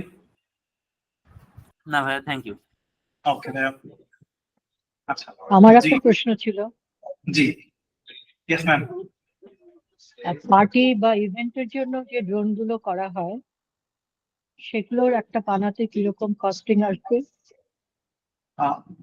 ম্যাম ইভেন্টের জন্য নাকি ওই যে আপনি যদি একটু ডিফাইন করে বলতেন? Events, parties, events, wedding party. Okay okay okay. Usually সেগুলোর জন্য রেডিমেড ড্রোনই কিনতে পাওয়া যায়, বাট বানাতে আর একটু কম পড়বে, কারণ হচ্ছে সেখানে কি হয় আমাদের রেঞ্জটা খুব কম প্রয়োজন পড়ে। সেক্ষেত্রে আপনার ইউজুয়ালি ওই যে বললাম 65 থেকে 70-এর মধ্যে ম্যাম আপনি একটা ড্রোন বানিয়ে ফেলতে পারবেন, যেটা দিয়ে আপনি পার্টিস অথবা ইভেন্টস বা আপনার যে গোলটা বলেছেন সেটা সার্ভ হয়ে যাবে। Thank you. Thank you. আর কারো কোনো কোশ্চেন্স? এনিওয়ান? না হলে আমাদের শেষ করতে হবে, ঘড়ির ঘন্টা টিক করছে। ওকে, কারো কোনো কোশ্চেন্স নেই ভাই, আপনি মেইন লিঙ্কটা তাহলে। আচ্ছা, নোমান ভাই, জি প্লিজ। নোমান ভাই, শুনতে পাচ্ছেন? জি জি জি এখন শোনা যাচ্ছে। জি, সরি জি। আমার একটা কিউরিওসিটি আছে, মানে মানে এই বিষয়টাতে, সেটা হচ্ছে মানে ইন ফিউচার আপনাদের এখানে লাইক ড্রোন ইউএভি এখানে ইন্টার্নশিপের কোনো অপরচুনিটি কি থাকতে পারে ইন ফিউচার? ইন ফিউচার না, অ্যাকচুয়ালি আছে। আপনি এনি আচ্ছা। টাইম চলে আসবেন, আমাদের সাথে আচ্ছা। কাজ করতে পারবেন, এটা কোনো সমস্যা নেই। আমাদের বসরা আছেন, আপনার ইন্টার্নশিপের আপনার কি ধরনের অফার আসছে সেটা তাদের সাথে আলোচনা করবেন। হোপসো কাজ করতে পারবেন, এন্ড ইউ আর ওয়েলকাম। আমাদের মানে সবসময় আমাদের ইনস্টিটিউট, আমাদের অর্গানাইজেশনের দরজা খোলা, যে কেউ যে কোনো সময় আসতে পারবেন, আমাদের ল্যাব আছে, কাজ করতে পারবেন, এনিথিং দেখতে পারবেন, আমাদের সাথে একটা কফি সেশনও নিতে পারবেন, কোনো সমস্যা নেই। Thank you so much, thank you. আচ্ছা, ওকে, তাহলে ভাই হারিম ভাই আপনি এন্ডিংটা দিতে পারেন। জি ভাই, থ্যাংক ইউ সো মাচ ভাইয়া। সো সবাইকে অনেক ধন্যবাদ, অনেকক্ষণ ধৈর্য নিয়ে আপনারা সবাই ক্লাসটা করলেন। সো স্যাম ভাই আসলে খুব ইজি ভাবেই এত কমপ্লেক্স জিনিসগুলি সবাইকে বুঝালো। সো তাও আপনারা তো অলরেডি বুঝতে পেরেছেন ভাইয়ার এইটা। তাও আমি ভাইয়ার কিছু অ্যাচিভমেন্টস এর কথা বলি, যেরকম ভাইয়া হচ্ছে গিয়ে এফপিবি যে ড্রোন চ্যাম্পিয়নটা আছে আইইউবিএটি তে 2023, ওইটাতে উনি চ্যাম্পিয়ন হয়েছিলেন। তারপর উনি one of the top drone pilots in Bangladesh. আর উনি হচ্ছে কি অলরেডি একটা best diplomatic robotic project submission পেয়েছেন, এটা হচ্ছে গিয়ে CMPI 2022-তে 2022-এ। সো ভাইয়া নিজেই কোর্সটা নিবেন আমাদের কিরণের প্ল্যাটফর্মে। সো এটা লাইভে কোর্সটা হবে, আপনারা যেরকম আজকে গুগল মিটে লাইভে জয়েন করলেন, ঠিক সেম প্ল্যাটফর্মেই আপনারা গুগল মিটের জয়েন করবেন, অনলাইনে ক্লাস করবেন। আপনাদের কোনো কোয়েশ্চেন থাকলে ডাইরেক্ট মেন্টরকে কোয়েশ্চেন করতে পারবেন। তার সাথে সাথে আমরা একটা হোয়াটসঅ্যাপ গ্রুপ মেনটেন করি, ওই গ্রুপটাতে আপনারা যে কোনো সময় যে কোনো প্রশ্ন করলে স্যাম ভাই আমরা চেষ্টা করি যে অ্যাজ সুন অ্যাজ পসিবল আমরা ওই কোয়েরিটার অ্যান্সারটা করব। সো এই পুরো প্যাকেজটাই আপনারা পাচ্ছেন আমাদের এই বিল্ড ইওর ওন ড্রোন এই কোর্সটাতে। এটা এখন আমাদের রেজিস্ট্রেশন অনগোয়িং আছে। তাছাড়া আমাদের কিরণ জুনিয়রের আরো কিছু কোর্স আছে, রোবোটিক্স, পাইথন, ওগুলোর ক্লাস স্টার্ট হয়ে গেছে, বাট ওগুলির সবগুলিরই রেকর্ডিং আছে। সো আপনারা যদি মনে করেন যে রেকর্ডিংও দেখে নিয়ে আপনারা যে কয়টা বাকি ক্লাস আছে সেগুলো করতে চান, তাহলে ওইগুলোও করতে পারেন। সো আপনারা যারা যারা রেজিস্ট্রেশন করেছিলেন সবার কাছেই একটা ইমেল চলে গিয়েছে, ওখানে হচ্ছে কি অলরেডি আমাদের কিরণের ডিটেলস আছে, কিরণের ওয়েবসাইটের। তাছাড়াও আপনারা হচ্ছে গিয়ে এই চ্যাট বক্সে আমি হচ্ছে গিয়ে কিরণের ওয়েবসাইট অ্যাজ ওয়েল অ্যাজ আমাদের হচ্ছে গিয়ে যেই আমাদের হটলাইন নাম্বারটা ওইটাও শেয়ার করে দিয়েছি। ওইটাতে আপনারা কল দিয়ে আপনাদের কোনো কোয়েরিজ ফার্দার থাকলে ওই কোয়েরিজ গুলি করে আপনারা ইনশাল্লাহ কোর্সটাতে এনরোল করতে পারবেন। আর যেহেতু এটা আমাদের হটলাইন নাম্বার, সো আপনারা যদি ওভাবে কন্ট্যাক্ট করার পরে আপনাদের জন্য হয়তো কিছু স্পেশাল ডিসকাউন্টও থাকতে পারে। সো এটা জাস্ট একটা আমি সারপ্রাইজ হিসাবে রেখে দিলাম, আর কিছু ডিসক্লোজ করছি না। বাট আমরা সবাই, আমি, স্যাম ভাই, ডিআইপি ফাউন্ডেশন, কিরণ, আমরা সবাই লুক ফরওয়ার্ড করছি যে আপনারা এই ফ্রি ওয়েবিনারটাতে ইন্টারেস্টেড হয়েছেন যেহেতু। সো আপনাদের ড্রোন বিল্ডিং এর একটা অবভিয়াসলি একটা প্যাশন আছে, ইলেকট্রনিক্স এরও প্যাশন থাকতে পারে, পাইথনের থাকতে পারে, রোবোটিক্স এর থাকতে পারে, ওয়ার্ডপ্রেস এর থাকতে পারে, যেটারই থাকুক না কেন আপনারা আমাদের সাথে কন্ট্যাক্ট করুন। আমরা ইনশাল্লাহ আপনাদেরকে হেল্প করব, অ্যান্ড কারেক্ট কোর্সটাতে একটা ডিসকাউন্টেড প্রাইসে ইনশাল্লাহ আমরা এনরোল করার সুযোগ করে দিতে পারবো। সো সেটা বলেই আমরা আজকের সেশনটা এখানেই শেষ করছি। সবাইকে অনেক ধন্যবাদ। আসসালামু আলাইকুম। ধন্যবাদ ভাই, থ্যাংক ইউ সো মাচ।